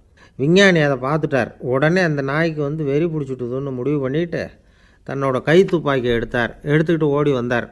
அவர் வெளியில் நாய்க்குட்டி எங்கே அப்படின்னு பார்த்து தேடுறார். அந்த நேரத்தில் அந்த வீடு இடிஞ்சு விழுது. காரணம் பூமி அதிர்ச்சி. இப்படி பூமி அதிர்ச்சி உண்டாக போகுதுங்கிறது அந்த நாய்க்குட்டிக்கு முன்னாடியே தெரிஞ்சு போச்சு. அதுதான் குழந்தைய தூக்கிட்டு வெளியில் ஓடி வந்திருக்குது. அது மூலமாக அந்த குடும்பத்தையே காப்பாற்றிருக்குது அந்த நாய்க்குட்டி. இந்த சம்பவம் நடக்கிறதுக்கு 3 நாளைக்கு முன்னாடியே சில பிராணிகளுக்கு இப்படி நடக்க போகுதுங்கிறது தெரிஞ்சிருக்குதான். ஆமாம், அந்த நகரத்தில் 3 நாளைக்கு முன்னாடியே பாம்பு, பல்லி இதெல்லாம் அது தங்கியிருந்த வலையை விட்டு வெளியில் ஓடி வந்துட்டுது. அதே மாதிரி அங்கே இருந்த புறாவெல்லாம் பறந்து போயிடுச்சான். இதே மாதிரி யுகோஸ்லோவியாவில் கூட ஒரு நகரம், அங்கே ஒரு நாள் ராத்திரி ஒரு மிருக காட்சி சாலையில் திடீர்னு ஒரு பெரிய கலவரம், கூச்சல், குழப்பம். அங்கே இருந்த கழுதை, புலி, யானை, பறவை எல்லாம் கண்ணாபின்னான்னு கத்த ஆரம்பிச்சுட்டுது. நேர் யானை அதுக்குன்னு போடப்பட்டிருந்த தடுப்பையே தாண்டி குதித்து வெளியில் வந்துட்டு தான். மறுநாள் தான் எல்லாருக்கும் விஷயம் புரிஞ்சுது. அடுத்த நாள் காலையில் அங்கே பூமி அதிர்ச்சி உண்டாயிட்டுது. இப்போ பாருங்கள், அதாவது மனுஷனை போய் தீர்க்கதரிசி அது இதுன்னு சொல்லிகிட்டு இருக்கிறோம். இவனை விட அது பரவாயில்லைன்னு தோணுது. அதாவது மிருகங்கள் ஒன்று நடக்க போகுதுங்கிறத முன்னாடியே புரிஞ்சுக்குதே. சரி, இதெல்லாம் எப்படி அது முன்கூட்டி புரிஞ்சுக்குது? அதுதான் படைப்பு ரகசியம். அதை கண்டுபிடிக்கிறதுக்கு தான் மனுஷன் ஆராய்ச்சி பண்ணிகிட்டு இருக்கிறான். விஞ்ஞானிகளோட ஆராய்ச்சியெல்லாம் ஒரு பக்கம் இருக்கட்டும், வீட்டுக்குள்ளேயே சில ஆராய்ச்சி பண்ணி பாருங்களேன். இப்போ சில யோசனை சொல்லி அதை சோதனை பண்ணி பாருங்க அப்படின்னு ஒருத்தர் சொன்னாராம். அதாவது இப்போ மழை வருமா வராதா அப்படின்னு தெரிஞ்சுக்கணுமா, உடனே ஒரு பூனைக்குட்டி பின்னாடியே மெதுவாக போய் அது என்ன செய்யுதுன்னு கவனித்து பார்க்கணும். பூனைக்குட்டி தன்னோட பாதத்தினால சுகத்தில் அப்படி கீறிக்கிட்டு இருக்கும். அப்படி கீறினா கண்டிப்பாக மழை வரும். சில சமயம் பூனைக்குட்டி அப்படியே மல்லாந்து படுத்துக்கிட்டு பாதத்தை உயர தூக்கும், அப்படியும் எப்படியும் புரளும். இப்படி செஞ்சதுன்னா அன்னைக்கும் மழை இருக்காது. அதனால் முன்னாடி இருந்தது மழை வர்றதுக்கு அறிகுறி, இது மழை இல்லைங்கிறதுக்கு அறிகுறி. பறவைகள், பிராணிகள் இதுகளோட நடவடிக்கைகளை பார்த்துட்டு அதையெல்லாம் அடிப்படையாக வச்சு தான் காலநிலையை கண்டுபிடிக்கிற கருவிகளை கண்டுபிடிச்சிருக்கிறாங்க. வாத்து இருக்குல்ல, சில சமயம் தன்னோட அழகை தன்னோட இறகுகளில் அப்படியே புதைச்சிக்கும். அப்படி செஞ்சால் குளிர்காலம் வரப்போகுதுன்னு அர்த்தம். பருவநிலை குளிராக மாறப்போகுதுங்கிறதுக்கு இதுதான் அறிகுறி. சிட்டுக்குருவி இருக்குதுல்ல, அதெல்லாம் புழுதியில் உழுந்து புரளும், சிறகுகளை படபடன்னு அடிச்சுக்கும். அப்படி செஞ்சால் மழை வரப்போகுதுன்னு அர்த்தம். ஒன்று மட்டும் நாம் நல்லா தெரிஞ்சுக்கணும், இயற்கையின் சீற்றம்னு சொல்கிறோம் இல்லையா, இயற்கை ஏன் நம்ம மேலே கோவப்படுது? இயற்கையை நாம் அனுசரித்து போகிறதில்ல, அதனால் கோவப்படுது. காடுகளை அழிக்கப்படாது, விலங்குகளை கொல்லக்கூடாது, இயற்கை ஏற்படுத்தி வச்சுருக்கிற சமநிலையை கெடுக்கக்கூடாது. அதை புரிஞ்சுக்கிட்டு வாழ்ந்தோம்னா பூமியும் நடுங்காது, நாமளும் நடுங்க வேண்டிய அவசியம் இருக்காது. ஒருத்தர் இருந்தார், சாராய கடைக்கு போனாராம், நிறைய சாப்பிட்டார். அப்புறம் சொன்னார், இது ரொம்ப அற்புதமான சரக்கு போல் இருக்குது, உள்ளே போன உடனே இந்த பூமியே நடுங்கிறது மாதிரி இருக்குது எனக்கு அப்படின்னாராம். இதுக்கு கடைக்காரர் சொல்லியிருக்கார், நீங்கள் சாப்பிட்டது வெறும் பச்சை தண்ணி தாங்க, இப்போ ஏற்பட்டிருக்கிறது நிஜம் பூமி அதிர்ச்சி அப்படின்னாராம். ஒரு ஊரில் ஒரு இளைஞன் இருந்தான். ஒரு நாள் அவன் ஒரு குருவை தேடிக்கிட்டு புறப்பட்டான். ஊரை விட்டு வெளியில் போனான். போகிற வழியில் ஒரு காடு, அந்த காட்டில் ஒரு மரத்தடியில் ஒரு பெரியவர் உட்காந்துருக்கிறார். அமைதியாக மௌனமாக அவர் அமர்ந்திருக்கிறார். இந்த பெரியவரை விசாரிக்கலாம், குருவை தேடி கண்டுபிடிக்கிறதுக்கு இவர் ஏதாவது ஒரு வழி சொல்லி கொடுப்பார் அப்படின்னு நினச்சிக்கிட்டு அவரை நெருங்கினான். ஐயா, எனக்கு ஒரு குரு தேவை, எங்கே கிடைப்பார், அவரை எப்படி அடையாளம் கண்டுபிடிக்கிறது, அதை பற்றி ஏதாவது விவரம் சொன்னீங்கன்னா நான் கண்டுபிடிச்சிக்குவேன் அப்படின்ட்டுருக்கான். பெரியவர் நிமிர்ந்து பார்த்தார். தம்பி, அது ரொம்ப சுலபம். அவர் வயசானவராக இருப்பார், என்னை விட சுமார் 30 வயசு அதிகமாக இருக்கும். அவர் ஒரு மரத்தடியில் தான் உட்காந்துருப்பார் அப்படின்ட்டுருக்கான். சரிங்க பெரியவரே, அது என்ன மாதிரியான மரம், எப்படி இருக்கும் அப்படின்னு கேட்டிருக்கான். பெரியவர் அந்த விவரங்களையும் சொல்லியிருக்கிறாரு. அது மட்டும் இல்லை, சந்திக்கிற நாள், நேரம், வினாடி முதற்கொண்டு எல்லா விவரங்களையும் துல்லியமாக சொன்னாராம். இவ்வளவு விவரங்களை இவரால் எப்படி சொல்ல முடியுது அப்படின்னு இவனுக்கு ஆச்சரியம். இருந்தாலும் அந்த பெரியவர் கடைசியாக ஒரு விவரம் சொன்னார். அது என்ன தெரியுமா, எப்படியும் நீ அவரை சந்திக்கிறதுக்கு ஒரு 30 வருஷம் ஆகும் அப்படின்னு சொல்லிவிட்டாராம். ரொம்ப நன்றிங்க பெரியவரே அப்படின்னு சொல்லிவிட்டு அந்த இளைஞன் புறப்பட்டுருக்கான். இப்போ அவனுக்கு குரு பற்றின விவரம் எல்லாம் கிடச்சிட்டுது, சந்திக்கிற நேரமும் தெரிஞ்சுட்டுது. ஆனால் 30 வருஷம் அவரை தேடி அலைய வேண்டியிருக்குமே. அவன் தேட ஆரம்பித்தான். காடு மலை எல்லாம் சுற்றி அலைஞ்சான். பல வருஷங்கள் தேடினான், அழுத்து போயிட்டான். கடைசியில் அவனுக்கும் வயசாகிட்டுது. கடைசியில் தன்னுடைய சொந்த ஊருக்கே திரும்பி போய்கிட்டு இருந்தான். அங்கே ஒரு மரத்தடியில் அவன் தேடிக்கிட்டு இருந்த குருநாதர் கிடைச்சார். யார் அவருன்னா, 30 வருஷத்துக்கு முன்னாடி வழி சொல்லி கொடுத்தாருல அதே பெரியவர். அவருக்கு இப்போ 30 வயசு அதிகமாக இருந்தது. அதே மரம், அன்னைக்கு பெரியவர் சொன்ன அடையாளம் இப்போ பொருத்தமாக இருந்தது. இப்போ அந்த பெரியவர் சொன்னார், சரியாக வந்து சேர்ந்துட்டேன், வா, உனக்காக தான் நான் இவ்வளவு காலமும் காத்துக்கிட்டு இருந்தேன் அப்படின்னாராம். என்ன சொல்கிறீங்கன்றிருக்கான். 30 வருஷத்துக்கு முன்னாடி என்கிட்ட வந்தியே, அப்போவே என் காலம் வந்து முடிஞ்சு போயிருந்தது. அப்போவே என்ன உனக்கு அடையாளம் தெரியல, அதனால் இவ்வளவு காலம் உனக்காக காத்துட்ருக்கும்படி ஆகிட்டுது அப்படின்னாராம். ஐயா, அப்போவே நீங்கள் சொல்லியிருக்கலாமே, இதுதான் 30 வருஷம் கழித்து நீ சந்திக்க போகிற இடம், நான் தான் உன்னுடைய குரு அப்படின்னு சொல்லியிருக்கலாமே அப்படின்ட்டுருக்கான். அந்த பெரியவர் சிரிச்சுக்கிட்டே இதுக்கு பதில் சொன்னாராம். நான் எவ்வளவோ விவரமாக தான் சொன்னேன், நீ சரியாக புரிஞ்சிக்கல. காரணம், அப்போது நீ போதுமான அளவுக்கு பக்குவம் பெற்றிருக்கவில்லை, அதனால் புரியும் சக்தி இல்லாமல் போயிட்டுதப்போ 30 ஆண்டு காலம் நீ அலைஞ்சி தெரிஞ்சிருக்கிற. அது காரணமாக இப்போ உனக்கு அந்த பக்குவம் வந்துட்டுது, அதனால தான் அடையாளம் காண முடிஞ்சுது, நானே உன்னுடைய குரு அப்படின்னாராம். இதிலேருந்து என்ன தெரியுதுன்னா, ஆன்மீகத்தில் மாணவனாக சேர்றதுக்கு கூட ஒரு பக்குவத்தன்மை தேவைப்படுது. ஒரு பெரிய ஞானி, அவர்கிட்ட சீடனாக இருக்க ஒருத்தன் வந்தான், எதிரில் நின்னான். ஞானி அவனை வெகு நேரம் உற்று பார்த்தார். அப்புறம் சொன்னார், சீடனாக இருக்கிறது ரொம்ப சிரமம்னார். நான் தயாராக இருக்கிறேன்னா. அது இன்னமும் சிரமமாச்சே, இங்கே வந்து குருவாக இருக்கிறது மட்டுமே சுலபம் அப்படின்னாராம். அப்படின்னா நான் குருவாகவே ஆயிடுறேன் அப்படின்னானா. இது போலவே இந்த காலத்தில் கதை ஒன்று உண்டு. ஒரு பள்ளிக்கூடத்தில் வகுப்பு ஆசிரியர் மாணவனை திட்டிக்கிட்டு இருந்தார். டேய், நீ 100க்கு 10 மார்க்கு தான் வாங்கிக்கிட்டு இருக்க, இவ்வளவு மோசமாக நீ படித்தா கடைசியில் மாடு மேய்க்கிறது கூட லாய்க்கு இல்லாதவனா ஆகிடுவேன், அதுக்கப்புறம் என்ன செய்ய போகிறேன் அப்படின்னாராம். பையன் தலையை சொரிஞ்சிக்கிட்டே சொன்னானா, சார் அப்படின்னா ஒன்று செய்கிறேன் அப்படின்னானா. இவர் கேட்டிருக்கார், என்ன செய்ய போகிறேன்னு. வேறு என்ன சார், உங்களை மாதிரி ஒரு ஆசிரியர் ஆகிடுறேன் அப்படின்னானா. ஒருத்தர் ரொம்ப கவலையோடு உட்காந்துருந்தார். எதை பற்றி சார் கவலைப்படுறீங்கன்னு கேட்டோம். எதிர்காலத்தை பற்றி கவலைப்படுறேன்னார். ஏன்னு கேட்டோம். என்ன பண்ணுறதுன்னே தெரியல சார், எதிர்காலம் ஒரே இருட்டாக இருக்குது, பாதையே புரியலன்னார். இன்றைக்கி நம்ம இளைஞர்கள் பல பேருக்கு எதிர்காலம் இருட்டாக தான் தெரியுது. அவங்கெல்லாம் இந்த கதையை கொஞ்சம் கேட்கணும். ஒரு மலை அடிவாரத்தில் ஒரு சின்ன கிராமம். அந்த மலை ரொம்ப உயரமானது, அடர்த்தியாக செடி கொடிகள் மரங்கள் அதில் மண்டி கிடக்குது. பகல் வேளையில் இருட்டாக தான் இருக்கும், அவ்வளோ அடர்த்தி. அந்த மலை உச்சியில் ஒரு கோவில்.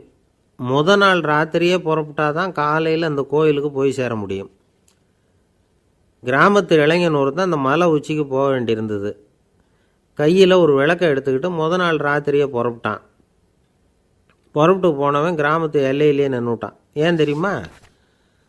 அவன் கையில் இருந்த விளக்கோட வெளிச்சம் 10 அடி தூரத்துக்கு தான் தெரியுது. அது வரைக்கும் தான் பாதை தெளிவாக இருக்குது. அதுக்கு அப்பாலெல்லாம் ஒரே இருட்டாக இருக்குது, பாதை புரியல. இவன் யோசனை பண்ணி பார்த்தான். மனசுக்குள்ளே ஒரு சந்தேகம். 10 அடி தூரம் தானே வெளிச்சம் தெரியுது, அப்படின்னா நாம் 10 அடி தூரம் தானே போக முடியும். அதுக்கும் அந்தாண்ட ஒரே இருட்டாக இருக்குதே, அதில் எப்படி நாம் நடந்து போகிறது? நாம் ரொம்ப தூரம் நடந்து போய் ஆகணுமே. அப்படிப்பட்ட நினப்பெல்லாம் அவனுக்கு வந்துவிட்டுது. இதுதான் அவன் மனசில் ஏற்பட்ட தயக்கம்.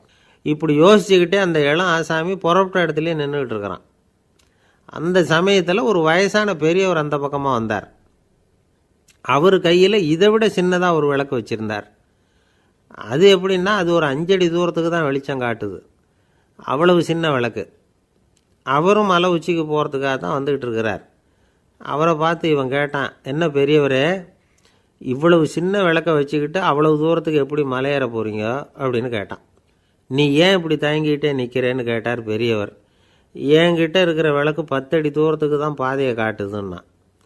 இப்போ பெரியவர் சொன்னார், தம்பி, உன் கையில் இருக்கிற விளக்கு கொடுக்குற வெளிச்சத்தை வச்சு நீ முதல்ல 10 அடி தூரம் முன்னாடி போ. 10வது அடியில் போய் நின்றுக்கிட்டு பாரு. மறுபடியும் ஒரு 10 அடி தூரத்துக்கு பாதை தெரியும். இப்படி உன் கையில் இருக்கிற விளக்கு தொடர்ந்து வெளிச்சம் காட்டிக்கிட்டே இருக்கும். நீ முன்னேற முன்னேற அந்த வெளிச்சமும் முன்னேறும். அதனால் எத்தனை கிலோமீட்டர் தூரம் வேணும்னாலும் நீ இந்த 10 அடி தூரம் வெளிச்சத்தை வச்சுக்கிட்டே நீ போயிடலாம், புறப்படு அப்படின்னார். இப்போ தான் அந்த பெரியவர் சொன்னது இளைஞனுக்கு பளிச்சுன்னு புரிஞ்சுதான். உடனே உற்சாகமாக புறப்பட்டான், உச்சிக்கு போய் சேர்ந்தான். இந்த கதையிலேருந்து நாம் புரிஞ்சிக்க வேண்டியது என்ன தெரியுமா? நீண்ட கால திட்டம் ஒன்று போடும் பொழுது நமக்கு முன்னாடி இருக்கிறத மறந்துட்டு மனசை போட்டு குழப்பிக்க கூடாது. உங்கள் கையில் என்ன இருக்கோ அதுலேயே உங்கள் எதிர்காலம் மறைஞ்சிருக்குது. கண் முன்னாடி தெரியறத வச்சு ஆரம்பிங்க, போக போக வழி தானாக புலப்படும் அப்படிங்கிறார் ஒரு பெரியவர். பெரிய பயணங்களையெல்லாம் இப்படி தான் நடத்த வேண்டியிருக்கும். ஒவ்வொரு அடியாக எடுத்து வச்சா ஓடி போய் சேர்ந்து விடலாம். மலைச்சி போய் நின்றுட்டா நின்றுக்கிட்டே இருக்க வேண்டியது தான். நம்ம ஆள்லாம் ரொம்ப மோசமாக இருக்கிறாங்க. ஒருத்தன் அப்படி தான் நீண்ட தூர பிரயாணம் ஒன்று புறப்பட்டான். ரயில் போய்கிட்டே இருந்தது. கொஞ்சம் தூரம் போச்சு, பாதி வழியில் கையில் வச்சுருந்த டிக்கெட்டை காற்றுல விட்டுட்டான். ஐயோ, என் டிக்கெட்டு போயிட்டுதே அப்படின்னு கத்த ஆரம்பிச்சிட்டான். பக்கத்தில் இருந்த பெரியவர் அவனை பார்த்து பரிதாபப்பட்டு, கவலைப்படாத தம்பி, போனால் போகுது, வேறு டிக்கெட் வாங்கிக்கலாம் அப்படின்னு ஆறுதல் சொன்னார். அதுக்கு அவன் சொல்கிறான், சார், நான் அதுக்காக அழலை, அந்த டிக்கெட்டு கிடைச்சா தானே நான் எந்த ஊருக்கு போகணுங்கிறது எனக்கு தெரியும் அப்படிங்கிறான். அன்பாக இருக்கணும்னு அநேக பெரியவங்க சொல்லியிருக்கிறாங்க. நாமளும் அதை கேட்டுவிட்டு அன்பு காட்டுறதுக்கு தயாராக தான் இருக்கிறோம். அதை வாங்கிறதுக்கு தான் ஆளை காணும்.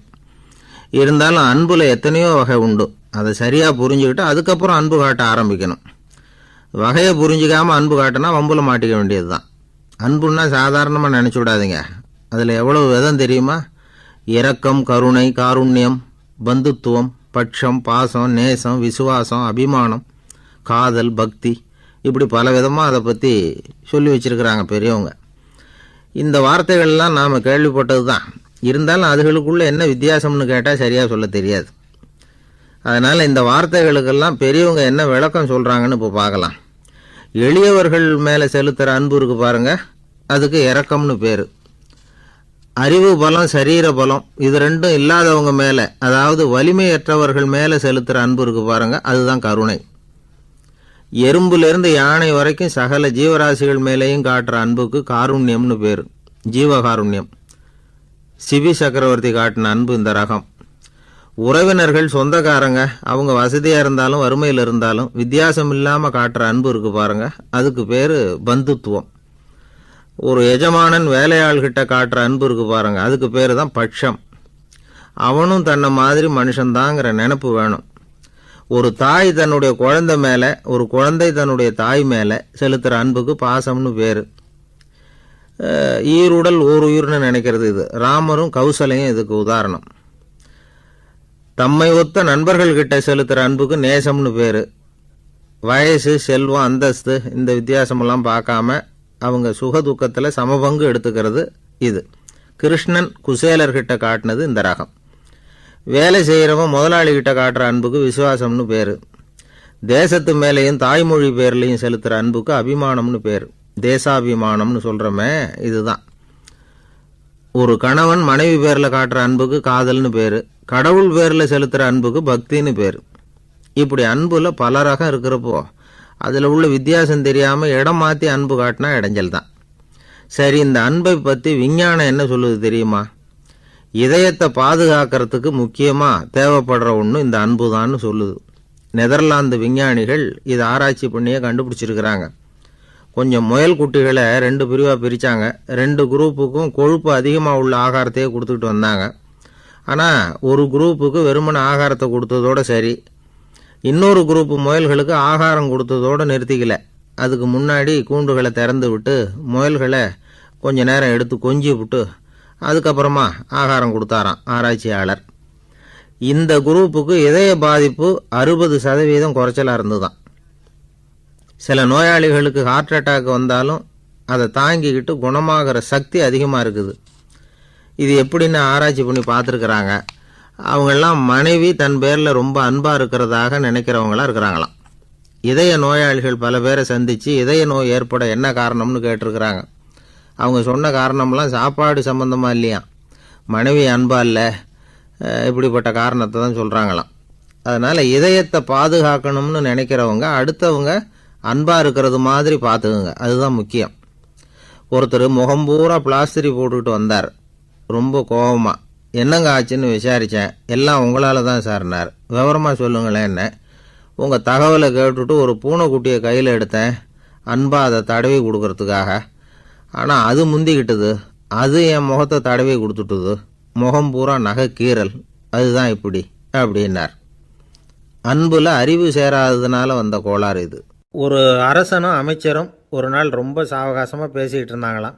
அரசன் அமைச்சரை பார்த்து ஒரு கேள்வி கேட்டிருக்கார். ஏங்க அமைச்சரே, ஆசை இல்லாத ஒரு மனுஷனால் இருக்க முடியுமா அப்படின்னு. ஏன் முடியாது, துறவி அப்படிங்கிறவங்கெல்லாம் அப்படிப்பட்டவங்க தானே அப்படின்னாராம் அமைச்சர். அவங்கெல்லாம் உண்மையிலேயே ஆசையை விட்டவங்க தானா அப்படின்னு கேட்டாராம் ராஜா. அப்படி தான் இருக்கணும் அப்படின்னாராம் அமைச்சர். அப்படின்னா ஆசையே இல்லாத ஒரு உண்மையான துறவியை நான் பார்க்கணுமேன்னார். அது என்ன பிரமாதம், அதுக்கு நான் ஏற்பாடு பண்ணுறேன் அப்படின்னு விட்டார் இவர். சொல்லிவிட்டு உடனே புறப்பட்டு போனார். அங்கங்கே தேடினார். அப்புறம் தான் அவருக்கு புரிஞ்சுது உண்மை துறவியை கண்டுபிடிக்கிறது எவ்வளவு கஷ்டமான காரியம்னு. இருந்தாலும் ராஜா கிட்ட சொல்லியாச்சே உண்மை துறவியை காட்டுறேன்னு. இப்போ என்ன பண்ணுறது, ராஜா கிட்ட சொன்னபடி நடக்கலைன்னா அவருக்கு கோபம் வந்துடும். அமைச்சர் ஒரு யோசனை பண்ணார். அவருக்கு ஒரு வழி தெரிஞ்சுது. அதுதான் சரின்னு முடிவு பண்ணார். அதாவது அந்த ஊரில் அவருக்கு தெரிஞ்ச நாடக நடிகர் ஒருத்தர் இருக்கிறார், நல்லா நடிப்பார். அவரை போய் பார்த்தார். இதை பாருப்பா, எனக்காக நீ ஒரு காரியம் செய்யணும்னார். என்னன்னு கேட்டார் அவர். நீ ஒரு துறவி மாதிரி கொஞ்சம் நேரத்துக்கு நடிக்கணும். ராஜா உன்னை பார்த்துட்டு போகிற வரைக்கும் நடி, அது போதும். அதுக்காக உனக்கு 10,000 ரூபா தரேன் அப்படின்னார். அவர் எந்த காலத்தில் இவ்வளவு பணத்தை மொத்தமாக பார்த்துருக்கார். அதனால் உடனே சரின்னு ஒத்துக்கிட்டார். அமைச்சர் அரண்மனைக்கு திரும்பி வந்தார். என்ன அமைச்சரே, இன்னுமா ஒரு உண்மையான துறவி கிடைக்கலன்னார். உண்மையான துறவி ஒருத்தரை இப்போ தான் கொஞ்ச நேரத்துக்கு முன்னாடி பார்த்து பேசிவிட்டு வர்றேன். அவர் நம்ம ஊருக்கு வெளியில் குளத்தங்கரையில் உள்ள ஒரு ஆலமரத்துக்கு அடியில் உட்காந்துருக்கிறார் அப்படின்னார் இவர். அப்படின்னா உடனே புறப்படுங்க அப்படின்னார் ராஜா. பரிவாரங்களோடு புறப்பட்டார். அங்கே அந்த மரத்தடியில் அந்த ஆள் வேஷம் போட்டுக்கிட்டு துறவி மாதிரி உட்காந்துருக்கிறான். ராஜா நேராக போனார். அந்த துறவி காலில் பொத்துன்னு விழுந்து வணங்கினார். உடனே ராணியும் அவர் காலில் விழுந்தாங்க. அடுத்தபடியாக அமைச்சர் விழுந்தார். அவருக்கு தெரியும் இது நம்ம ஆள் தான்னு. இருந்தாலும் என்ன பண்ணுறது, நேரம். அப்புறம் பரிவாரங்கள்லாம் துறவி காலில் விழுந்து ஆசீர்வாதம் வாங்கிட்டாங்க. ராஜா அப்புறமா தங்கத்தட்டில் பொன்னையும் பொருளையும் வச்சு அந்த துறவிக்கிட்ட ரொம்ப பணிவாக நீட்டுறார். தாங்கள் தயவு பண்ணி இதை ஏற்றுக்கணும் அப்படின்னு வேண்டிக்கிட்டார். அந்த துறவி பற்றில்லாமல் அதை பார்த்தார். எல்லாத்தையும் திறந்துவிட்ட எனக்கு இதெல்லாம் எதுக்காக அப்படின்னு சொல்லி அதை மறுத்துட்டாராம். ஆஹா, உண்மையான துறவியை பார்த்துட்டோம் அப்படிங்கிற ஆனந்தம் அரசருக்கு. ரொம்ப நிம்மதியாக திருப்தியாக திரும்பி வந்தார் அரண்மனைக்கு. அதுக்கப்புறம் அமைச்சர் யாருக்கும் தெரியாமல் அந்த துறவிகிட்ட ஓடினார். சொன்ன பிரகாரம் பணத்தை நீட்டினார். இந்தாப்பா, நான் உங்ககிட்ட சொன்னபடி 10,000 ரூபா பணம் எடுத்துக்கோ அப்படின்னார். அந்த ஆள் ராஜா கிட்ட சொன்னது மாதிரியே எல்லாத்தையும் திறந்துவிட்ட எனக்கு இதெல்லாம் எதுக்காக வேணாம் அப்படின்னு விட்டாராம். நடித்த வரைக்கும் போதும்ப்பா, இனிமேல் இந்த நாடக வசனம்லாம் வேணாம், வேஷத்தை கலைச்சிரு, பணத்தை வாங்கிக்கோன்னார். இல்லைங்க, இது வேஷம் இல்லை, இது வசனமும் இல்லை, இது உண்மை. கொஞ்ச நேரம் துறவி மாதிரி நடித்ததுக்கே இந்த தேசத்து ராஜா, ராணி, அமைச்சர், பரிவாரங்கள் எல்லாம் என் காலில் விழுந்து வணங்குறாங்க. அப்படின்னா உண்மையான துறவியாக இருக்கிறது எவ்வளவு பெருமையான விஷயம்.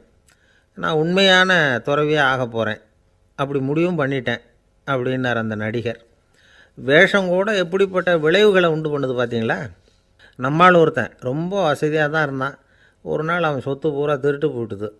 அதுக்கப்புறம் இவன் துறவி மாதிரி ஆகிட்டான். ஊர் ஊராக சுற்றினான். ஒரு குருநாதரை தேடி கண்டுபிடிச்சான். அவர்கிட்ட சீடனாக சேர்ந்துக்கிட்டான். அவனை பார்த்து ஒருத்தர் கேட்டார், நீ உண்மையான சீடன் தானான்னு.